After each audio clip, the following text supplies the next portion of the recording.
The subcommittee hearing on unidentified anomalous phenomena, or UAPs, will come to order. Welcome, everyone. Without objection, the chair may declare recess at any time. Additionally, without objection, following member Wade subcommittee here: Mr. Luna, Florida; Mr. Burleson of Missouri; Mrs. Ocasio-Cortez of New York; and Mr. Ogles of Tennessee. Without objection, so ordered.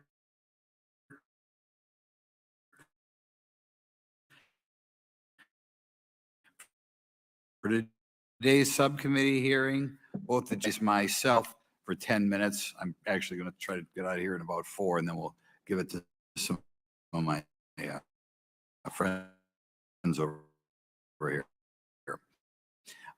Good morning and welcome to the most exciting subcommittee in Congress this week, the Subcommittee on National Security, the Border and Foreign Affairs. This is on the panel today for sharing their stories on how they've engaged UAPs, which has brought attention to this matter. Curiosity and speculation from all walks of life have generated interest in studying what UAPs are and what threats they may pose. I will say that when I was younger in school, I read a book, a 1966 book called Flying Saucers, Serious Business. And for a while, when I was a little bit younger, I thought it was the most important issue out there. The lack of a transparency regarding UAPs, which was one of the themes of that book,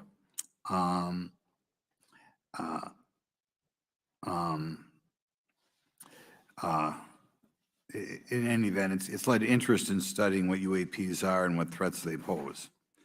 The lack of transparency regarding UAPs has fueled wild speculation and debate for decades, eroding public trust in the very institutions that are meant to serve and protect them, as is evidenced by the large number of people we have here. I also want to point out in 1966, President Gerald Ford claimed to have seen a UFO, and in 1969 in Georgia, Jimmy Carter claimed to have seen a UFO.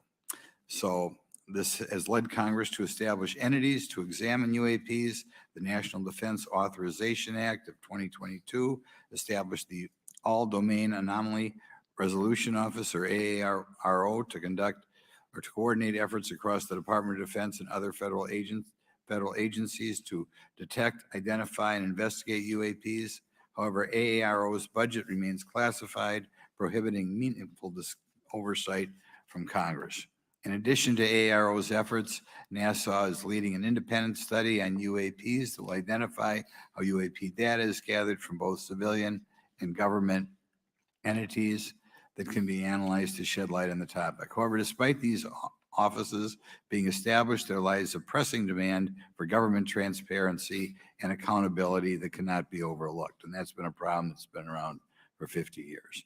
The Biden administration handling of the Chinese spy balloon that violated U.S. airspace is one example how the government is not prepared for these. The Biden administration's description of events has shown that the government continues not to be forthright.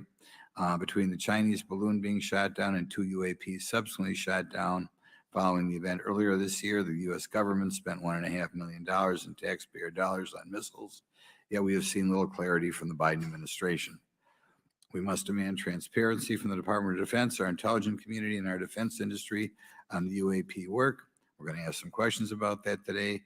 Congress recognizes the subject of UAPs is multifaceted and requires a careful, data-driven approach.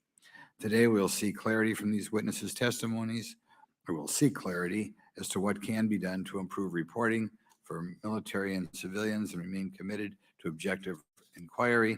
Congress should work to ensure that knowledge is not driven by fear. Today, we are not just debating the existence of UAPs, we are deliberating on the principles that define our republic, which is a commitment to transparency and accountability.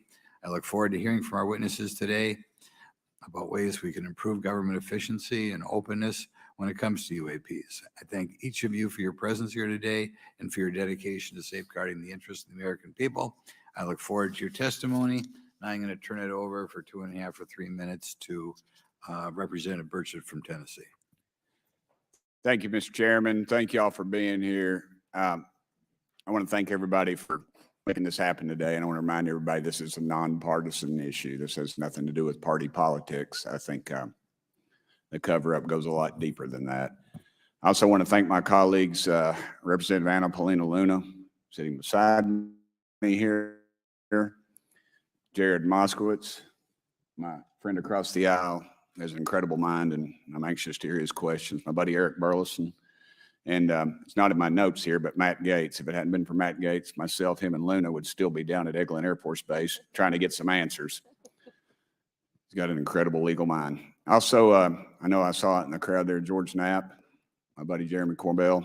They're not witnesses, but they've provided some statements on this subject, and I seek unanimous consent to enter those statements into the record, Mr. Chairman. Without objection. Also, would like to enter in, I understand now that this is unclassified and it's public record, but as we all know, that's sometimes difficult for the public to get a hold of. A report, Defense Intelligence Reference Documents, Advanced Space Propulsion Based on Vacuum, Space-Time Metric Engineering, some light reading for some of our members.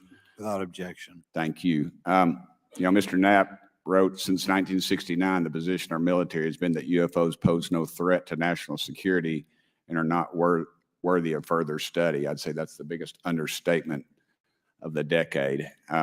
He also goes on to talk about the dismissive attitude. It's at odds with what was revealed in documents, reports, and internal memos. And Mr. Cabral says, as he writes these words, the UFO is emerging as a major topic of global importance. I can state that as a fact. Out there, I met a fellow who came in here all the way from Denmark to be here for this meeting. So this is huge. This is worldwide. I think we suspect what's going on, but I'd also like to thank the members of Congress who have supported our efforts to make this hearing happen. Some have even confided to me that they've had UFO sightings of their own. Those members, of course, some of them wish to remain anonymous, and I'll keep it that way. But also, finally, I'd like to thank these three brave witnesses here. They took an oath. They took an oath to uphold the Constitution of the United States, and dadgummit, they're doing it. And we owe them a debt of gratitude.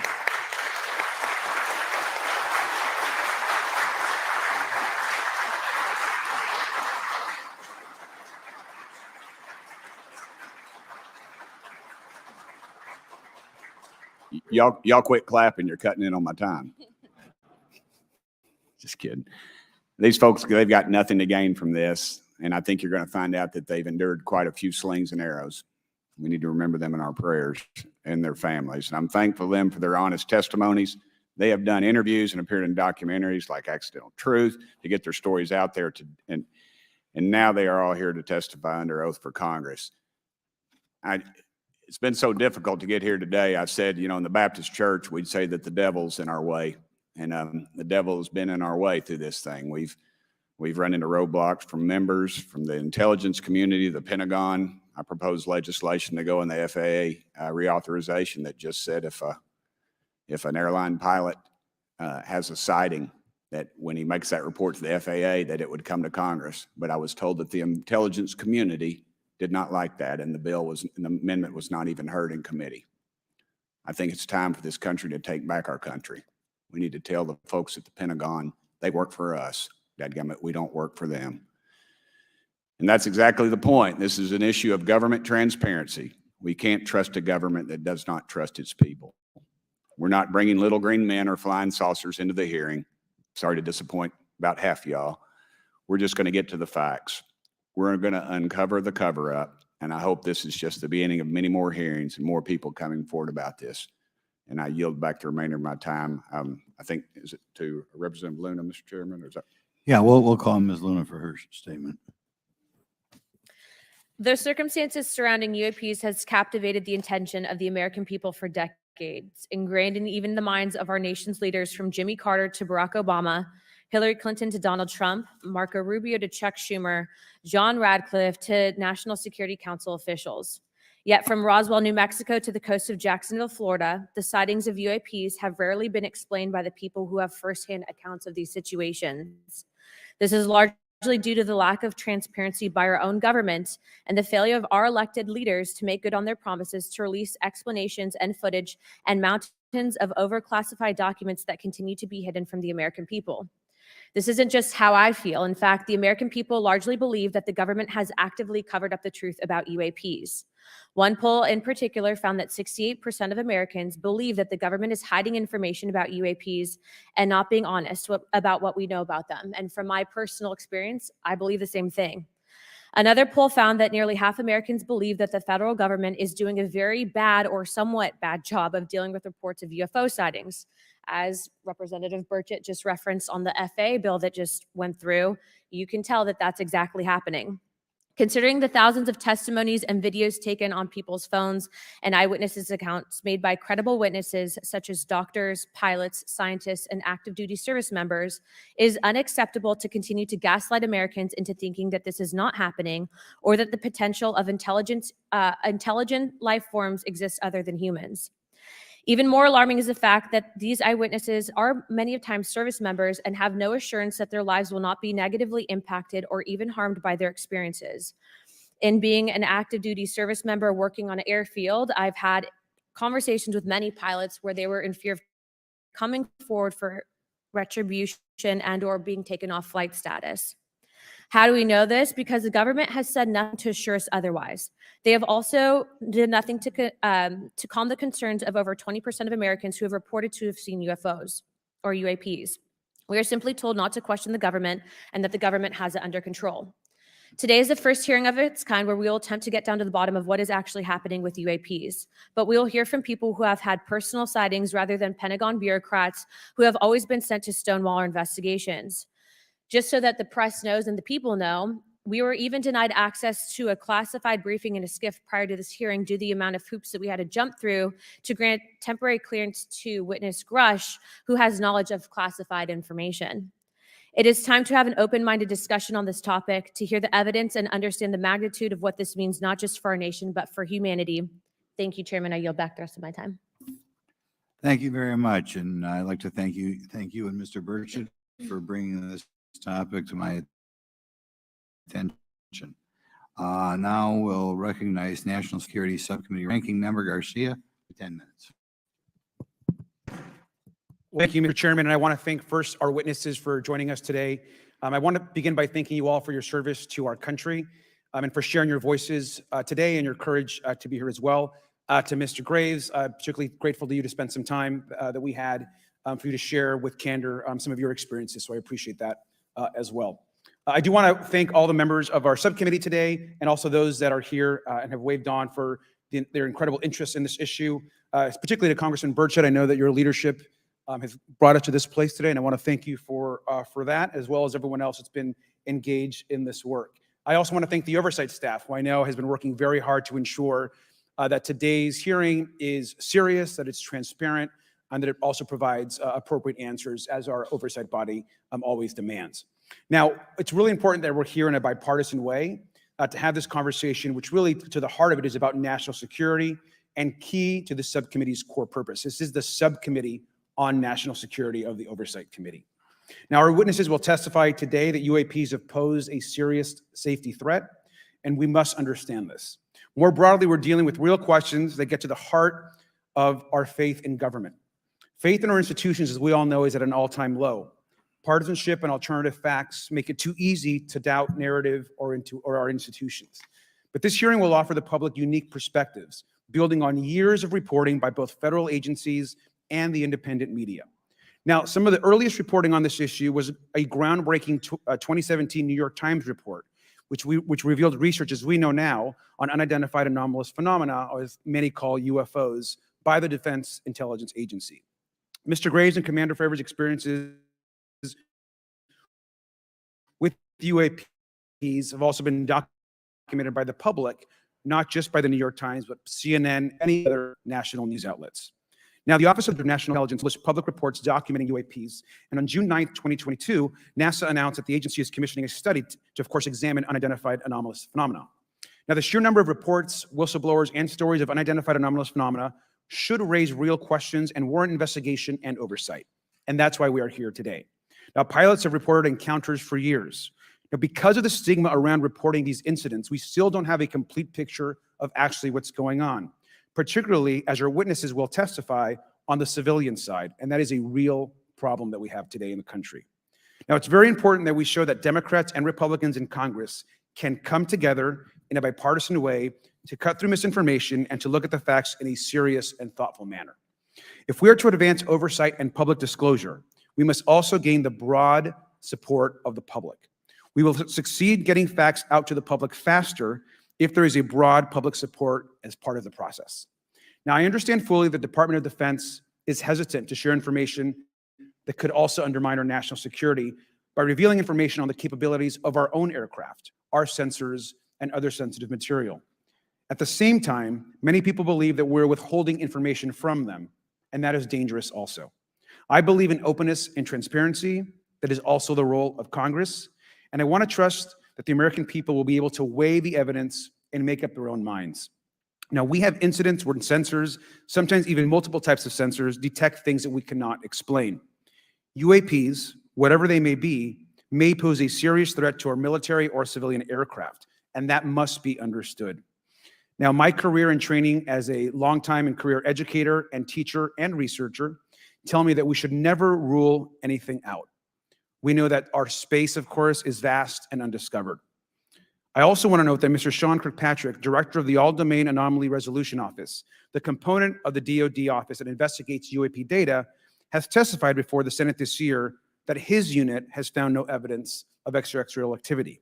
NASA has also stated they don't have evidence of extraterrestrial life either, and we've heard this, of course, from some of our government agencies. And we should remind viewers and witnesses, which I think is really important, that we also cannot share classified information in public settings. But questions, of course, remain that people want to see data and information for themselves. The enormous interest in the hearing today underscores the importance of a fair and open look at the evidence from witnesses who can share their unique perspectives. Now, I know I certainly have a lot of questions, and I know that all the members of our committee do as well. We should come to this hearing with an open mind, and we should not let our existing ideas restrict us on either side. I hear over and over from many agencies the stigma around reporting and investigating UAPs prevents us from getting real answers. We know that whistleblowers have reported harassment, intimidation, or stigma as well, and this is not acceptable. If people can't report incidents which would have national security or safety implications, then that also has serious consequences for us. As ranking member of this subcommittee, I know my job would be completely impossible if whistleblowers or others feel intimidated to come before this committee. We can't be afraid of asking questions, and we can't be afraid of the truth. I'm proud to say that this hearing builds upon bipartisan work by members of the House and Senate dating many years back, which has sought to increase awareness within the Department of Defense and to mandate more of Congress of UAPs. We know the Senate is taking up an amendment to their defense authorization bill, which will create a commission with broad declassification authority, and we should all agree that that is an important step. Members of both parties and senior officials in multiple administrations have taken an interest in this issue, and we're proud to carry and build that confidence in the American people. This hearing will also not be the end of this discussion, but a new chapter and start to years and years of work that many folks, both in the public and within government, have been working on. We should encourage more reporting, not less, on UAPs. The more we understand, the safer we will be. We will hear testimony from witnesses today with a long record of service to the American people and with subject matter expertise. Our witnesses have a unique opportunity to share their perspective, insights, and their experiences with the American people. And I encourage all of my colleagues to engage with these difficult questions with an open mind and to follow the facts on behalf of our country. I also just want to say more broadly that we should look at this hearing and believe that everything is on the table as it relates to UAPs. I think an open mind is absolutely the best. I want to yield the 2.5 minutes, the remainder of my time, to the representative from Florida, Representative Moskowitz, for an opening statement. He also has been very much engaged in this issue, and I want to thank him for his leadership. Congressman. Thank you, Ranking Member Garcia. Thank you, Mr. Chairman. I want to thank Tim Burchett and Anna Paulina Luna for their leadership in pushing this hearing forward. I want to thank, obviously, committee staff and their staff working on this on a bipartisan basis because many Americans are deeply interested in this issue, and it shouldn't take the potential of non-human origin to bring us together. Additionally, I want to thank the witnesses for coming forward to share your perspectives, your thoughts, and the sightings of UAPs. Unlike other hearings many times in Congress, you're not here to help a political party, but you're here to share information with the American people. And it's not something that is just going on in this administration. It's something that's spanned many administrations. For decades, many Americans have been fascinated by objects mysterious and unexplained, and it's long past time that they got some answers. The American public has a right to learn about technologies of unknown origins, non-human intelligence, and unexplainable phenomena. Those are not the words of a UFO Twitter account. Though that is a direct quote from Majority Leader Chuck Schumer, that the American public has a right to learn about technologies of unknown origins, non-human intelligence, and unexplainable phenomena. In an interview with Fox News, recent former Director of National Intelligence John Radcliffe confirmed the US government is aware a lot more sightings of UAPs, and that they have not made that information public. I quote, "There are a lot more sightings that have not been made public," Radcliffe said to Fox News. For me, this hearing is about transparency. We unfortunately live in a time in which many people distrust government and our institutions, and overclassification of information away from the American public or even Congress contributes to today's politics. The American people have regular questions. What are UAPs? How come the media doesn't report more on them? Are they foreign adversaries? Are they US technology? Are they something else? They ask themselves, how come when a Russian jet shoots flares at one of our drones, we have perfect pictures and videos to show the American people and the world? But when it comes to UAPs, nothing. Of course, we must always protect our national security to maintain our superiority, like when stealth helicopters were only rumored to exist, but were used in the Osama bin Laden raid in 2011. But we can't allow that to be used as a shield to keep the American people completely in the dark from basic truths.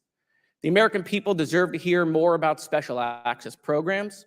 Congress has a right to know if there's any unsanctioned weapons development, satellite imagery that has not been provided to Congress. Congress created the All-Domain Resolution Office in the NDAA of 2022. In its initial analysis, there are 171 uncharacterized UAP reports, and this is the words from the report, that appear to have demonstrated unusual flight characteristics or performance capabilities. I believe more information is known about the 171 instances. It's time for Congress to reinsert ourselves. I call on our military leaders and intelligence officials to release more information to the American people about UAPs. And to our military leaders, if there's nothing to conceal, let Congress go to Wright-Patterson Air Force Base, the Dugway Proving Ground, or even Groom Lake in Nevada.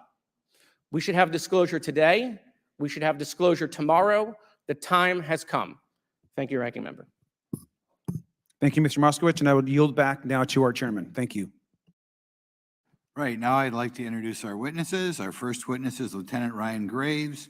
He's the Executive Director of Americans for Safe Aerospace. Lieutenant Graves is also a former U.S. Navy F-18 pilot with his own UAP experience. The next witness, David Grush, is a former senior intelligence officer with the National Geospatial Intelligence Agency and was a senior technical advisor for UAP issues. And finally, retired Navy Commander David Fravor, squadron leader who worked as a naval aviator for 18 years. Mr. Fravor has his own UAP experience known as the TikTok event. I look forward to hearing from all three of you today. Pursuant to Committee Rule 9G, the witnesses will please stand and raise their right hands. Do you solemnly swear or affirm that the testimony you are about to give is the truth, the whole truth, and nothing but the truth, so help you God? Let the record show that all the witnesses answered in the affirmative. You may be seated. We appreciate you all being here today and look forward to your testimony. I'll remind the witnesses that we have read your written statements and they will appear in full in the hearing record. Please try to limit your oral statements to 5 minutes. As a reminder, please press the button on the microphone in front of you so that it's on and the members can hear you. When you begin to speak, the light in front of you will turn green. After 4 minutes, it'll turn yellow, and the red light, when that comes on, it tells you your 5 minutes have expired. I'll now recognize Mr. Graves for 5 minutes for your opening statement. Thank you. Chairman Grothman, Ranking Member Garcia, distinguished members of the House Oversight Subcommittee on National Security, Representatives Burchett and Luna. My name is Ryan Fobbs Graves, and I'm a former F-18 pilot with a decade of service in the U.S. Navy, including 2 deployments in Operation Enduring Freedom and Operation Inherent Resolve. I have experienced advanced UAP firsthand, and I'm here to voice the concerns of more than 30 commercial aircrew and military veterans who have confided their similar encounters with me. Today, I would like to highlight 3 critical issues that demand our action. As we convene here, UAP are in our airspace, but they are grossly underreported. These sightings are not rare or isolated, they are routine. Military aircrew and commercial pilots, trained observers whose lives depend on accurate identification, are frequently witnessing these phenomena. The stigma attached to UAP is real and powerful and challenges national security. It silences commercial pilots who fear professional repercussions, discourages witnesses. It is only compounded by recent government claims questioning the credibility of eyewitness testimony. Parts of our government are aware of more about UAP than they let on, but excessive classification practices keep crucial information hidden. Since 2021, all UAP videos are classified as secret or above. This level of secrecy not only impedes our understanding, but fuels speculation and mistrust. In 2014, I was an F-18 Foxtrot pilot in the Navy Fighter Attack Squadron 11, the Red Rippers, and I was stationed at NAS Oceana in Virginia Beach. After upgrades were made to our jet's radar systems, we began detecting unknown objects operating in our airspace. At first, we assumed they were radar errors, but soon we began to correlate the radar tracks with multiple onboard sensors, including infrared systems, eventually through visual ID. During a training mission in Warning Area Whiskey 72, 10 miles off the coast of Virginia Beach, 2 F-18 Super Hornets were split by a UAP. The object, described as a dark gray or a black cube inside of a clear sphere, came within 50 feet of the lead aircraft and was estimated to be 5 to 15 feet in diameter. The mission commander terminated the flight immediately and returned base. Our squadron submitted a safety report, but there was no official acknowledgement of the incident and no further mechanism to report the sightings. Soon, these encounters became so frequent that aircrew would discuss the risk of UAP as part of their regular pre-flight briefs. Recognizing the need for action and answers, I founded Americans for Safe Aerospace. The organization has since become a haven for UAP witnesses who were previously unspoken due to the absence of a safe intake process. More than 30 witnesses aerospace.org. The majority of witnesses are commercial pilots at major airlines. Often, they are veterans with decades of flying experience. Pilots are reporting UAP at altitudes that appear above them at 40,000 feet, potentially in low Earth orbit or in the gray zone below the Kármán line, making inexplainable maneuvers like right-hand turns and retrograde orbits or J-hooks. Sometimes these reports are reoccurring, with numerous recent sightings north of Hawaii and in the North Atlantic. Other veterans are also coming forward to us regarding UAP encounters in our airspace and oceans. The most compelling involve observations of UAP by multiple witnesses and sensor systems. I believe these accounts are only scratching the surface, and more will share their experiences once it is safe to do so. In closing, I recognize the skepticism surrounding this topic. If everyone could see the sensor and video data I witnessed, our national conversation would change. I urge us to put aside stigma and address the security and safety issue this topic represents. If UAP are foreign drones, it is an urgent national security problem. If it is something else, it is an issue for flight safety. The American people deserve to know what is happening in our skies. It is long overdue. Thank you. Mr. Rush? Mr. Chairman, ranking members and congressmen, thank you. I'm happy to be here. This is an important issue, and I'm grateful for your time. My name is David Charles Grush. I was an intelligence officer for 14 years, both in the U.S. Air Force, both active duty Air National Guard and Reserve at the rank of major, and most recently from 2021 to 2023, at the National Geospatial Intelligence Agency, NGA, at the GS-15 civilian level, which is the military equivalent of a full bird colonel. I was my agency's co-lead in unidentified anomalous phenomena and transmedium object analysis, as well as reporting to the UAP task force, UAPTF, and eventually, once it was established, the All-Domain Anomaly Resolution Office, AARO. I became a whistleblower through a PPD-19 urgent concern filing in May 2022 with the Intelligence Community Inspector General. Following concerning reports from multiple esteemed and credentialed current and former military and intelligence community individuals that the U.S. government is operating with secrecy above congressional oversight with regards to UAPs. My testimony is based on information I've been given by individuals with a long-standing track record of legitimacy and service to this country, many of whom also have shared compelling evidence in the form of photography, official documentation, and classified oral testimony to myself and my various colleagues. I have taken every step I can to corroborate this evidence over a period of 4 years while I was with the UAP Task Force and do my due diligence on the individual sharing it. This is because of these steps, I believe strongly in the importance of bringing this information before you. I am driven by a commitment of both to truth and transparency, rooted in our inherent duty to uphold the United States Constitution and protect the American people. I'm asking Congress to hold our government to this standard and thoroughly investigate these claims. But as I stand here under oath now, I am speaking to the facts as I've been told them. In the U.S. Air Force, in my National Reconnaissance Office, NRO, reservist capacity, I was a member of the UAP Task Force from 2019 to 2021. I served at the NRO Operations Center on the Director's Briefing staff, which included the coordination of the Presidential Daily Brief and supporting variety of contingency operations, which I was the Reserve Intelligence Division Chief backup. In 2019, the UAP Task Force Director asked me to identify all special access programs and controlled access programs, also known as SAPs and CAPs, we needed to satisfy our congressionally mandated mission, and we were direct report at the time to the DepSecDef. At the time, due to my extensive executive level intelligence support duties, I was cleared to literally all relevant compartments and in a position of extreme trust, both in my military and civilian capacities. I was informed in the course of my official duties of a multi-decade UAP crash retrieval and reverse engineering program, to which I was denied access to those additional read-ons when I requested it. I made the decision, based on the data I collected, to report this information to my superiors and multiple inspectors general, and in effect becoming a whistleblower. As you know, I've suffered retaliation for my decision, but I am hopeful that my actions will ultimately lead to a positive outcome of increased transparency. Thank you, and I'm happy to answer your questions. Thank you. Commander Fravor? Thank you. Thank you, Mr. Chairman, Congressmen, Congresswomen.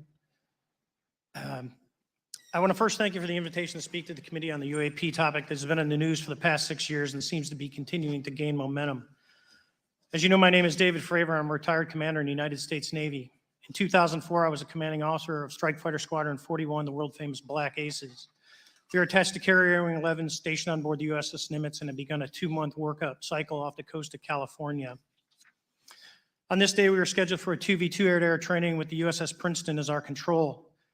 When we launched off Nimitz, my wingman was joining up. We were told that the training was going to be suspended and we were going to proceed with real-world tasking. As we proceeded to the west, the air controller was counting down the range to an object that we were going to, and we were unaware of what we were going to see when we arrived. The controller told us that these objects had been observed for over 2 weeks, coming down from over 80,000 feet, rapidly descending to 20,000 feet, hanging out for hours, and then going straight back up. For those who don't realize, above 80,000 feet is space. We arrived at the location at approximately 20,000 feet, and the controller called merge plot, which means that our radar blip was now in the same resolution cell as the contact. As we looked around, we noticed that we saw some whitewater off our right side. It's important to note that the weather on this day was as close to perfect as you could ask for off the coast of San Diego. Clear skies, light winds, calm seas, no white caps from waves. So the whitewater stood out in a large blue ocean.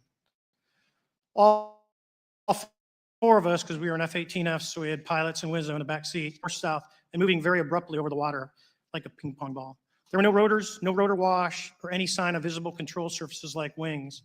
As we started clockwise towards the object, my Wizzo and I decided to go down and take a closer look with the other aircraft staying in high cover to observe both us and the Tic Tac. We proceeded around the circle about 90 degrees from the start of our descent, and the object suddenly shifted its longitudinal axis, aligned it with my aircraft, and began to climb. We continued down another 270 degrees, nose low, we considered 270 degrees and we went nose low to where the Tic Tac would have been. Our altitude at this point was about 15,000 feet, and the Tic Tac was about 12,000. As we pulled nose onto the object, within about a half mile of it, it rapidly accelerated in front of us and disappeared. Our wingmen, roughly 8,000 feet above us, lost contact also. We immediately turned back to see where the whitewater was at, and it was gone also. So as we started to turn back towards the east, the controller came up and said, "Sir, you're not going to believe this, but that thing is at your cap point, roughly 60 miles away in less than a minute." You can calculate the speed. We returned to Nimitz. We were taking off our gear. We were talking to one of my crews that was getting ready to launch. We mentioned it to them, and they went out and luckily got the video that you see, that 90-second video. What you don't see is the radar tape that was never released, and we don't know where it's at, of the active jamming that the object put on an APG-73 radar, and I can get into modes later if you're interested. What is shocking to us is that the incident was never investigated. None of my crew were ever questioned. Tapes were never taken, and after a couple days, it turned into a great story with friends. It wasn't until 2009 till Jay Stratton had contacted me to investigate. Unbeknownst to all, he was part of the ATIP program in the Pentagon led by Lou Elizondo. And there was an official report that came out that's now on the internet. Years later, I was contacted by the other pilot, Alex Dietrich, and asked if I'd been contacted, and I said no, but I'm willing to talk. I was contacted by Mr. Elizondo, and we talked for a short period of time, and he said we'd be in contact. A few weeks after that, I was made aware that Lou had left the Pentagon in protest and joined forces with Tom DeLonge, Chris Mellon, Steve Justice, and others to form Two Stars Academy, an organization that pressed the issue with leading industry experts and U.S. government officials. They worked with Leslie Kean, who is present today, Ralph Blumenthal, and Helene Cooper to publish the articles in the New York Times 2017 New York Times. And it removed the stigma on the topic of UFOs, which is why we're here today. Those articles open the door for the government and public that cannot be closed. It has led to an interest from our elected officials who are not focused on little green men, but figuring out where these craft are, where they're from, the technology they possess, how do they operate. It also led to the Whistleblower Protection Act and the NDAA. There are multiple witnesses coming forward to say that have firsthand knowledge, and Mr. Grush just covered that. What concerns me is that there's no oversight from our elected officials on anything associated with our government processing or working on craft. Believe it or not, from this world. This issue is not a full public disclosure that could undermine national security, but it is about ensuring that our system of checks and balances works across all work done in the government using taxpayer funds. Relative to government programs, even unacknowledged wave programs have some level of oversight by the appropriate committee members in the House and Senate. And this work that is said to be occurring from whistleblower testimonies should not be exempt. In closing, I would like to say that the Tic Tac object we engaged in 2004 was far superior to anything that we had on time, have today, or are looking to develop in the next 10 years. If we in fact have programs that possess this technology, it needs to have oversight from those people that the citizens of this great country elected in office to represent what is best for the United States and best for the citizens. I thank you for your time. Thank you very much. Thank you very much. I know it's very difficult for all of you, all you've done in the past to try to illuminate this issue. Call on myself first for some questions. I'm going to start with Mr. Graves. Are pilots that you interact with as part of your organization, do you feel adequately trained and briefed on how to handle encounters with UAPs? No. Right now, military witnesses to UAP have limited options for reporting UAP.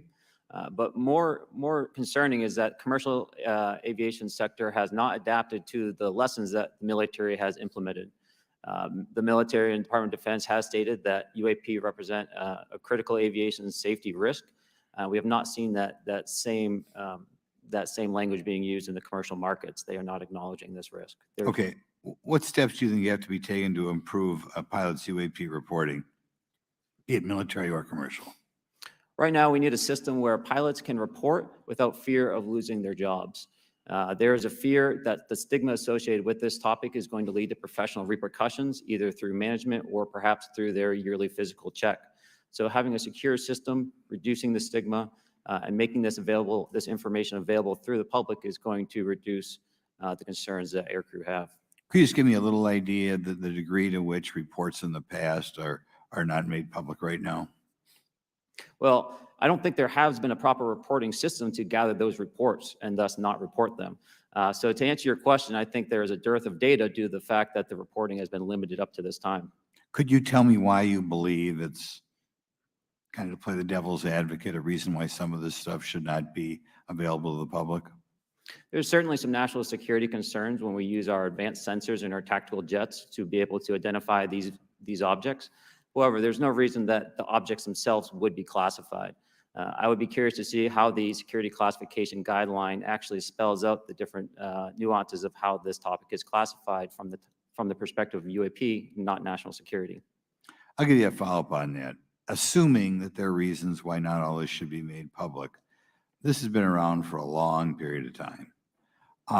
Can any of the three of you think of any reason why anything related to UAPs, say 15 years and back, should not be immediately made public?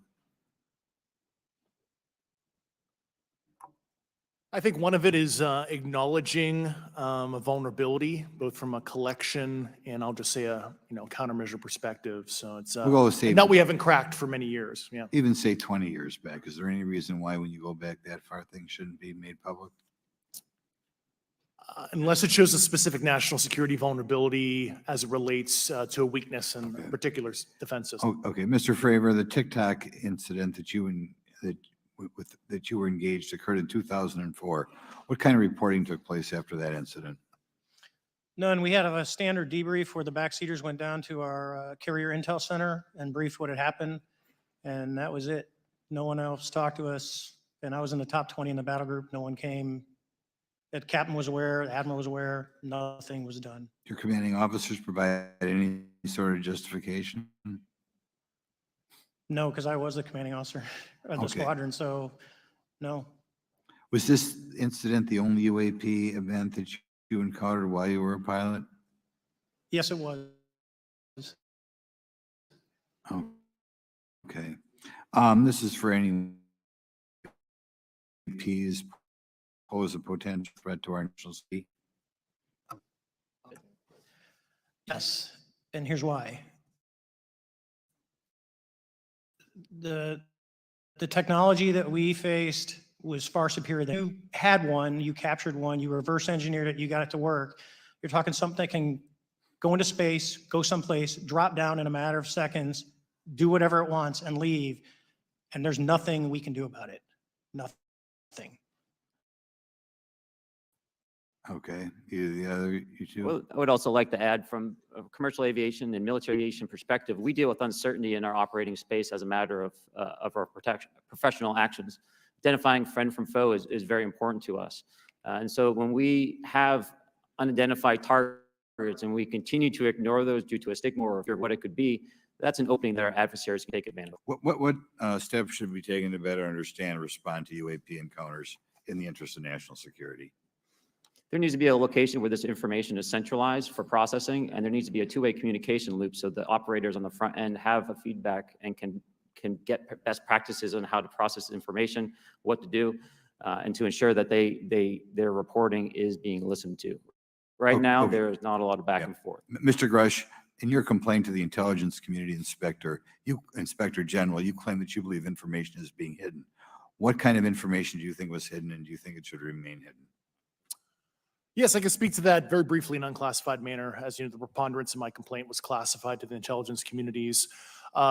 Both material acquisition and exploitation activity, also baselining the UAPs, but not sharing it with, intelligence professionals that are actually doing step briefs to pilots, that kind of information. Yeah. Okay, thank you very much. Now we'll go to Mr. Garcia. Thank you. Again, thank you all for your service and for testifying today. Want to just talk about the UAPs as it relates to what we're seeing in the pilots' interaction with UAPs. Particularly, Mr. Graves, one of the, I think, concerns that for members of this committee is this idea that pilots, there's no system to actually report UAPs and the stigma around pilots. And so can you just briefly, you mentioned that you're working with 30 pilots right now that have had encounters with UAPs, but you've also, I believe, discussed and know of many more pilots. This is just those that you're currently working with. Is that correct? Can you expand on that?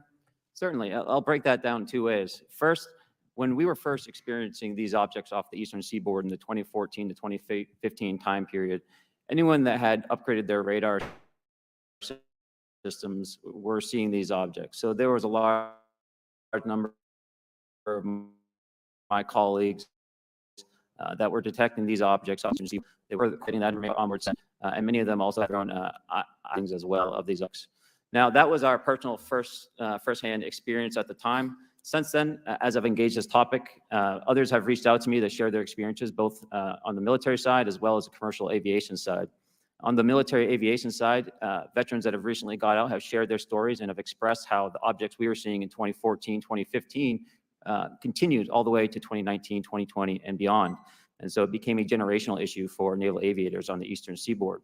This was something we were briefing to new students. This is something that was included in the notice to airmen to ensure that there was no accidents.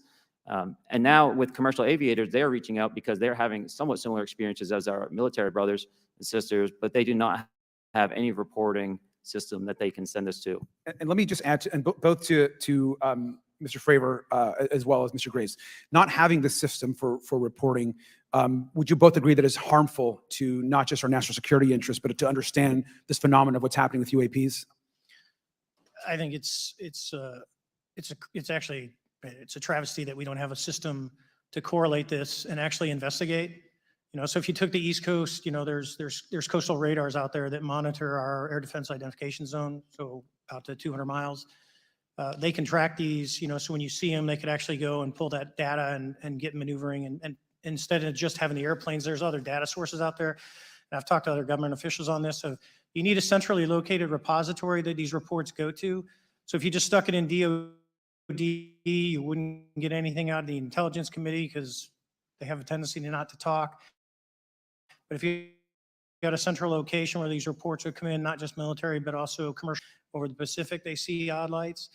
So I think you need to develop something that allows you a central point to collect the data in order to investigate. Mr. Graves? I would concur with everything Mr. Fravor said. I'll continue to say that the commercial pilots that have reached out to me through Americans for Safe Aerospace are doing so because they don't feel there's another way for them to report this safety issue. And I think one of the clear outcomes of this hearing already is that there has to be a safe and transparent reporting process for pilots, both on the commercial side and the military side, to be able to report UAP in a way that's transparent, so understands the scope of our national security interests and what may be classified or not. But I think there has to be some sort of system, and so that's something that I hope can be an outcome that this committee can work on. Is there anything else for the two of you briefly beyond this reporting system that you think that we can do as the government to encourage and facilitate reporting? We're doing it right now. Okay, I great. think this hearing is going to show the American people that their government takes this topic seriously. And how about civilians that may not be pilots? What kind of process could be in place for civilians who are not pilots, who may have UAP encounters? Do either of you have any suggestions that could facilitate that? My recommendations would be to make that a sensor-centric operation in order to make it as objective as possible. Okay, sir, Mr. Fravor? No, I agree with Mr. Graves on that. Okay, just briefly, I also just want to note, particularly for the two pilots, and I have a question for Mr. Grush. One of the things that I found fascinating in our discussion, Mr. Graves, last night as well, is that you both described UAPs and formations and the way they are observed in space or in our air, and the way that they move is essentially ways in which current technology or aircraft that we know of are unable to actually function or move. And so will you just, for the public record, again, once again, briefly, just either describe or note that aircraft that are being witnessed, particularly by the 30 folks that you're working with, are essentially outside the scope of anything that we know of today and the technology we have today. Mr. Graves, Mr. Fravor? Yes, the objects that are being seen by commercial pilots are performing maneuvers that are unexplainable due to our current understanding of our technology and our capabilities as a country. And that applies for the military as well. Mr. Fravor? Yeah, I concur with that. We have nothing that can stop in midair and go the other direction, nor do we have anything that can, like in our situation, come down from space, hang out for 3 hours, and go back up. Thank you. My last question, and sometimes I know that you have also said some of these answers in the past, but we're trying to get them on the public record as well, which is really important. Mr. Grush, finally, do you believe that our government is in possession of UAPs? Absolutely, based on interviewing over 40 witnesses over 4 years. And where? I know the exact locations, and those locations were provided to the Inspector General and some of which to the intelligence committees. I actually had the people with the firsthand knowledge provide a protected disclosure to the Inspector General. Thank you. And Mr. Chairman, I would just say that I think that these questions are important questions, and I look forward to being involved in the process to get those answered. I know there'll be a lot of questions from other committee members, so I yield back. Thank you. We'll go to Mr. Burchett himself. Thank you, Mr. Chairman. Thank you, Mr. Garcia. I would like to have you on my legislation to do just that on the reporting. And we'll get together on that. Maybe you can be my co-sponsor on that. That'd be really cool. Thank you for those great questions. Mr. Graves, again, I'd like to know, how do you know that these were not our aircraft? Some of the behaviors that we saw in a working area, we would see these objects being at 0.0 Mach, that's 0 airspeed, over certain pieces of the ground. So what that means, just like a river, if you throw a bobber in, it's going to float downstream. These objects were staying completely stationary in Category 4 hurricane winds. These same objects would then accelerate to supersonic speeds, 1.1, 1.2 Mach, and they would do so in very erratic and quick behaviors that I don't have an explanation for. Okay. Have you spoken to commercial and military pilots that have seen these off of our East Coast? I have. Okay. Mr. Favor, I noticed that in the Tic Tac video, it's Tic Tac like the candy, not TikTok like the Chinese Communist app. That's correct. Yes, sir. I just want to make that because my daughter corrected me on that and called me a boomer and said, "Hey, boomer." And I said, "No, baby, it's Tic Tac like the candy. You're going to have to just look it up." And but now I would also like to say today is a day of many firsts. It's a miracle that we're having this meeting, and it's also a miracle that my wife has put up with me for 9 years today. Today is my anniversary, so I want to tell my wife happy anniversary and that I love her very much. As she likes to say, this 9 years have been the best 2 years of her life. So thank you. Mr. Favor, what astonished you the most about the flight capabilities of these Tic Tac, very briefly? The performance, absolute performance. It was. And you're not aware of any other objects that anybody in the world has in this world that has those capabilities? No, I think it's far beyond actually our material science that we currently possess. Are you aware of any other reconnaissance platforms that have tracked or recorded the Tic Tac's maneuvers, maybe the NORAD system or any of the others? I am not. Okay. Mr. Grush, thank you for being here, brother.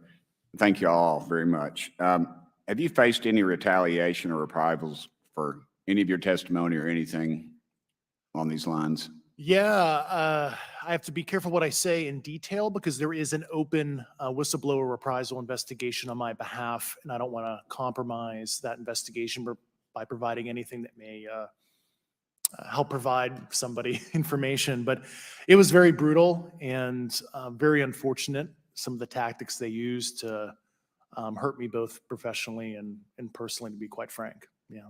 It's very unfortunate. As they say, when you're over the target, that's when they do the most firing at you. Do you have any personal knowledge of people who have been harmed or injured in efforts to cover up or conceal these extraterrestrial technology?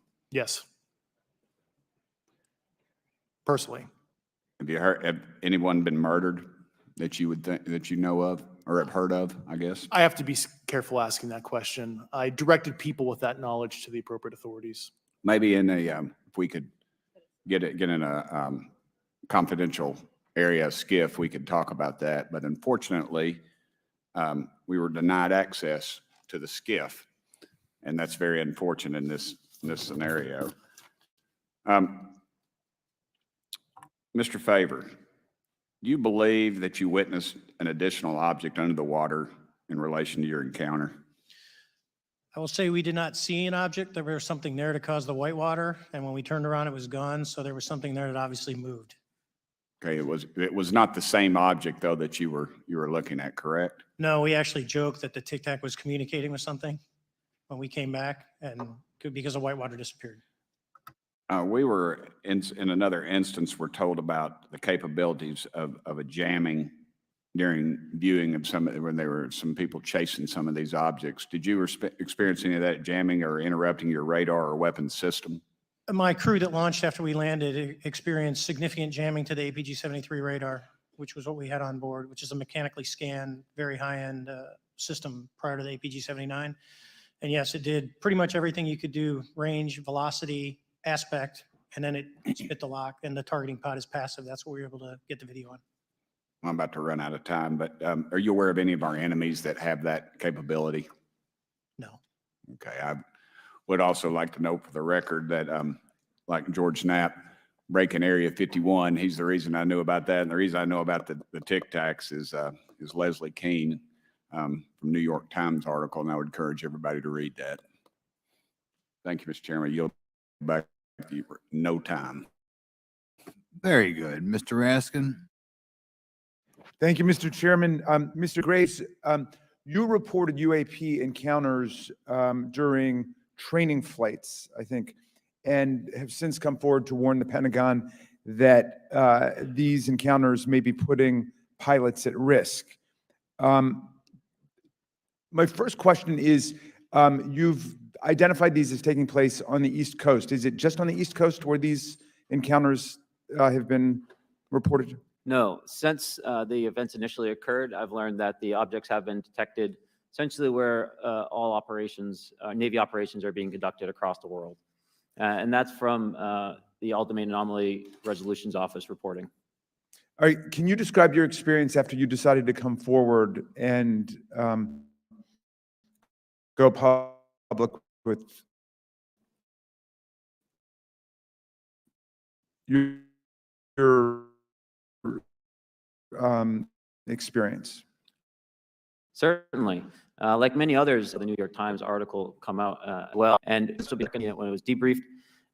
And so that was kind of shook me because I realized that this problem was still ongoing. And so I reached out to colleagues back on the East Coast and realized that this was still a safety risk that they were dealing with, that they had essentially hit a wall with how they could move forward on this conversation.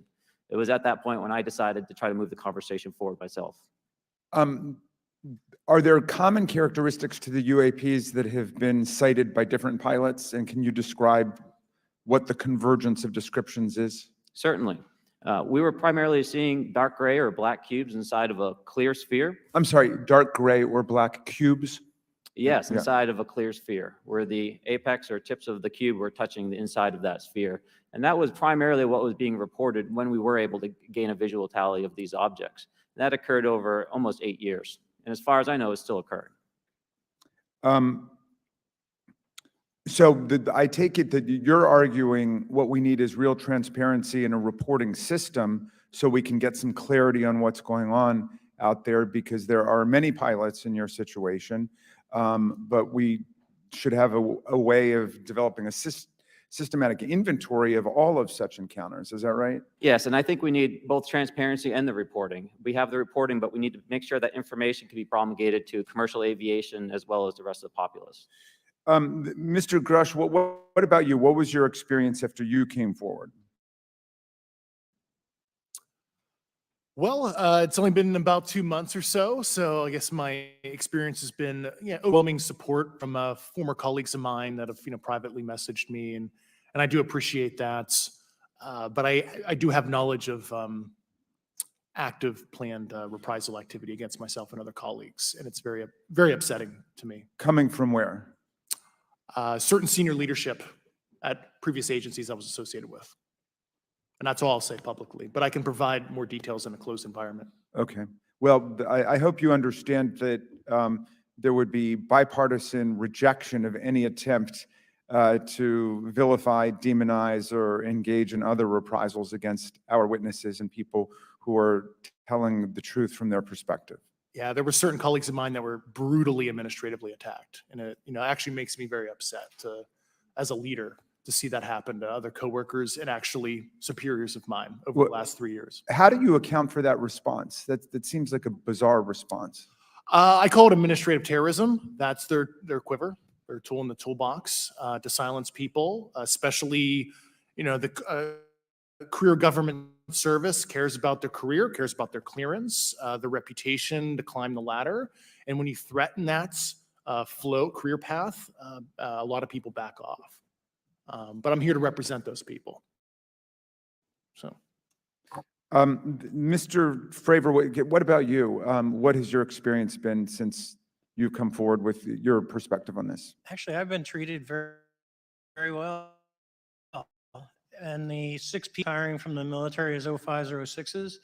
And all my friends that are very senior, 3 and 4 stars, I've talked to them. They believe, they understand there's a problem. But no, I was actually treated really well. And what is your general interpretation of these phenomena?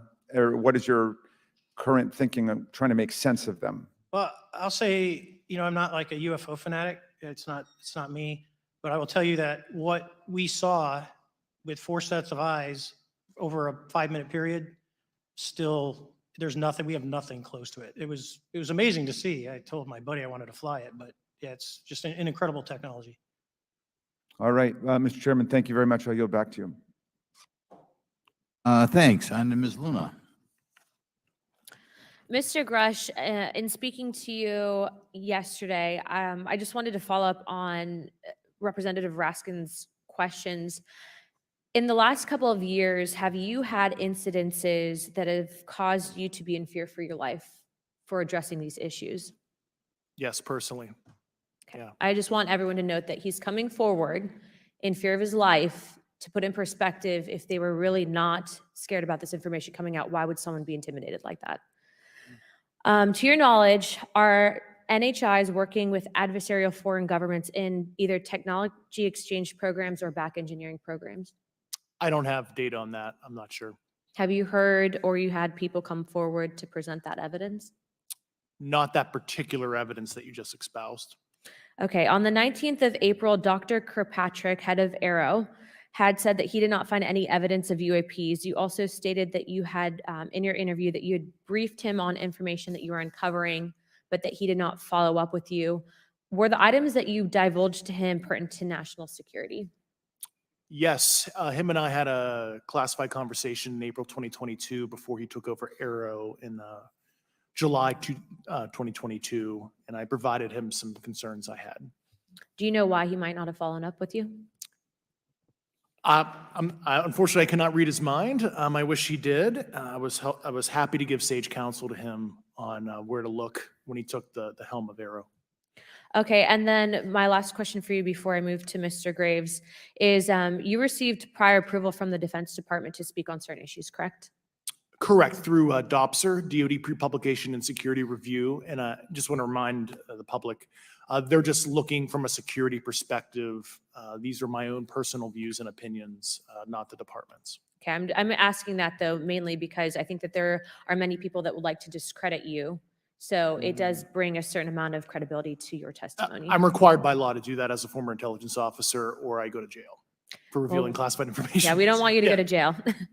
My next question would actually be for Mr. Graves. Can you please explain to me in detail the event that occurred at Vandenberg Air Force Base? Certainly. In the 2003 timeframe, a large group of Boeing contractors were operating near one of the launch facilities at Vandenberg Air Force Base when they observed a very large 100-yard sided red square approach the base from the ocean and hover at low altitude over one of the launch facilities. This object remained for about 45 seconds or so before darting off over the mountains. There was a similar event within 24 hours later in the evening. This was a morning event, I believe 8:45 in the morning. Later in the evening, post-sunset, there were reports of other sightings on base, including some aggressive behaviors. These objects were approaching some of the security guards at rapid speeds before darting off. And this is information that was received through one of the witnesses that have approached me at Americans for Safe Aerospace. Was this documented in any official form, whether it was a police blotter? Yes, they had official documentation and records from the event that the witness held over the years. And I'm not going to ask you to do it right now for time reasons, but you'd be able to sketch what was witnessed, correct? And have you seen that before on any other equipment and or during your flight time? I have not seen what they've described. This object was estimated to be almost the size of a football field. And I have not seen anything personally that large. Okay, and then another question on follow-up referencing the gimbal video Go Fast incident. Can you just clarify, because to our understanding, the footage was actually cut off at a certain point, but what happens at the end of that video, just for those Americans specifically there that are wanting to know about the rest of that footage? Certainly. There was some uncertainty or instability with the object. It seemed to rock a bit.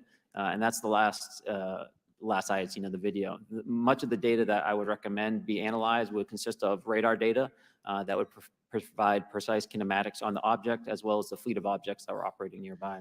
Okay, and follow-up in regards to the reporting procedures that Mr. Garcia had addressed on, as well as Representative Burchett, with the FAA, to your understanding, pilots that are seeing this, commercial airline pilots, are they receiving cease and desist letters from corporations for coming forward with information in regards to safety for potential airline passengers? I have been made privy to conversations with commercial aviators who have received cease and desist orders. So the American public should know that corporations are putting their own reputations on the not the line, but ahead of the safety of the American people. And I think, would you agree with that statement? It appears so. Okay.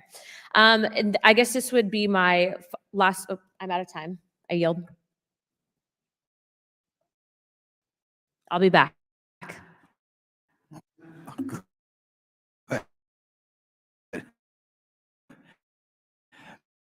Mr. Moskowitz. Thank you, Mr. Chairman. And Commander Favor, I heard you talk about speed. When those objects broke the sound barrier, did they make a sonic boom? I was in a jet. You can't hear anything. It's kind of loud in there. Yeah, you're not able to actually personally tell within the vehicle. I will say the objects that we were seeing, they were spherical, and they were observed up to Mach 2, which is a very non-aerodynamic shape. What about G-forces? Let's talk about G-forces of those vehicles. Could a human survive those G-forces with known technology today? No. No, not for the acceleration rates that we observed. Okay. What about what they look like? How close did you get? Did you see a seam or a rivet or a section? And what I mean is, obviously, the jets you're flying have all those things. Did these objects have those? Do you want to go ahead? I didn't have the detail to be able to tell that. So we got within a half mile of Tic Tac, which people say that's pretty far, but in airplanes, that's actually relatively close. No, it was perfectly white, smooth, no windows. Although when we did take the original FLIR video that is out there, when you put it on a big screen, it actually had two little objects that came out of the bottom of it. But other than that, no windows, no seams, no nothing. Mr. Grush, as a result of your previous government work, have you met with people with direct knowledge or have direct knowledge yourself of non-human origin craft? Yes, I personally interviewed those individuals. Mr. Grush, as a result of your previous government work, have you met with people with direct knowledge or have direct knowledge yourself about ATs, advanced technologies that the U.S. government has? Based on conventional advanced tech, I was briefed to the preponderance of the Defense Department's both space and aerospace compartmented programs, yeah. Do you have knowledge or do you have reason to believe that there are programs in the advanced tech space that are unsanctioned? Yes, I do. Okay. Yeah. And when you say that they're above congressional oversight, what do you mean? Complicated question. So there's, some, I would call it abuse here. So congressional oversight of conventional special access programs. So I'll use Title 10, so DOD as an example, right? So 10 U.S. Code Section 119 discusses congressional oversight of SAPs, discusses the DepSecDef's ability to waive congressional reporting. However, the Gang of Eight is at least supposed to be notified if a waived or waive bigoted unacknowledged SAP is created, and that's public law. Well, so that how does, I mean, I don't want to cut you off, but Yeah. how does a program like that get funded?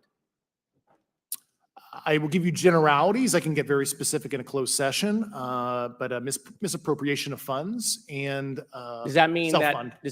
that there is money in the budget that is said to go to a program, but it doesn't, and it goes to something else? Yes, I have specific knowledge of that. Yep. Do you think U.S. corporations are overcharging for certain tech they're selling to the U.S. government, and that additional money is going to programs? Correct, through something called IRAD. Okay. Satellite imagery. Let's talk about satellite imagery. We have satellites all over the place, some that we're aware of and many that we're not aware of, right? We're taking pictures of everything at every point and second. Mr. Grush, are you aware, do you have direct knowledge, or have you talked to people with direct knowledge that there are satellite imagery of these events? That was one of my primary tasks at NGA, since we process, exploit, and disseminate that kind of information. I've seen multiple cases, some of which, to my understanding, and of course, I left NGA in April, so that's my information cutoff date. But I personally reviewed both what we call overhead collection and from other strategic and tactical platforms that I could not even explain prosaically. And I have a degree in physics, by the way, as well. And I am aware that you guys have not seen these reports, unfortunately. And I don't know why. Do you have direct knowledge, or you had spoken to people with direct knowledge that this imagery applies to crash sites, crash imagery? I can't discuss that in an open session. Okay. Do you have any information that the U.S. government is involved in a disinformation campaign to deny the existence of certain UAPs? I can't go beyond what I've already stated publicly in my News Nation interview because it touches other sensitivities. Okay. I'll yield the balance of my time back. Thank you, Mr. Chairman.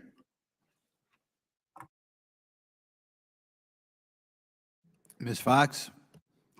Thank you, Mr. Chairman, and I thank our witnesses for being here today. Mr. Garouche, in your sworn testimony, you state that the United States government has retrieved supposedly extraterrestrial spacecraft and other UAP-related artifacts. You go so far as to state that the U.S. is in possession of, quote, non-human spacecraft, end quote, and that some of these artifacts have circulated with defense contractors. Several other former military and intelligence officials have come forward with similar allegations, albeit in non-public settings. However, Dr. Sean Kirkpatrick, the director of AARO, previously testified before Congress that there has been, and I quote, no credible evidence thus far of extraterrestrial activity or of, quote, off-world technology brought to the attention of the office. To your knowledge, is that statement correct? It's not accurate. I believe Dr. Kirkpatrick mentioned he had about 30 individuals that have come to Arrow thus far. A few of those individuals have also come to Arrow that I also interviewed, Okay. and I know what they provided Dr. Kirkpatrick and their team. Okay, I was able to evaluate okay, that I information. need to go on. Sure. But my understanding that his statement is accurate, came from a direct quote. And this contradiction is a perfect example of why we need to inject transparency into our government. And for another example, look no further than the pitiful response to the Chinese spy balloon debacle earlier this year. You may remember the mass confusion that ensued when the balloon was first spotted over Montana, 4 days after it first entered U.S. airspace over Alaska. The Biden administration's initial inability to address the object grew into a continuous series of embarrassments. After news of the balloon reached the mainstream media, we were assured that the balloon posed no threat to our security. However, after the balloon was allowed to transit the entire continental United States, fighter jets were scrambled off the coast of South Carolina to shoot it down. This flip-flopping and obfuscation caused needless confusion, fear, and panic across the country. It's my hope, Mr. Chairman, that possess or do not possess information that is of critical value to the American people. We owe it to the citizens of this nation to make sure that our government is transparent and accountable.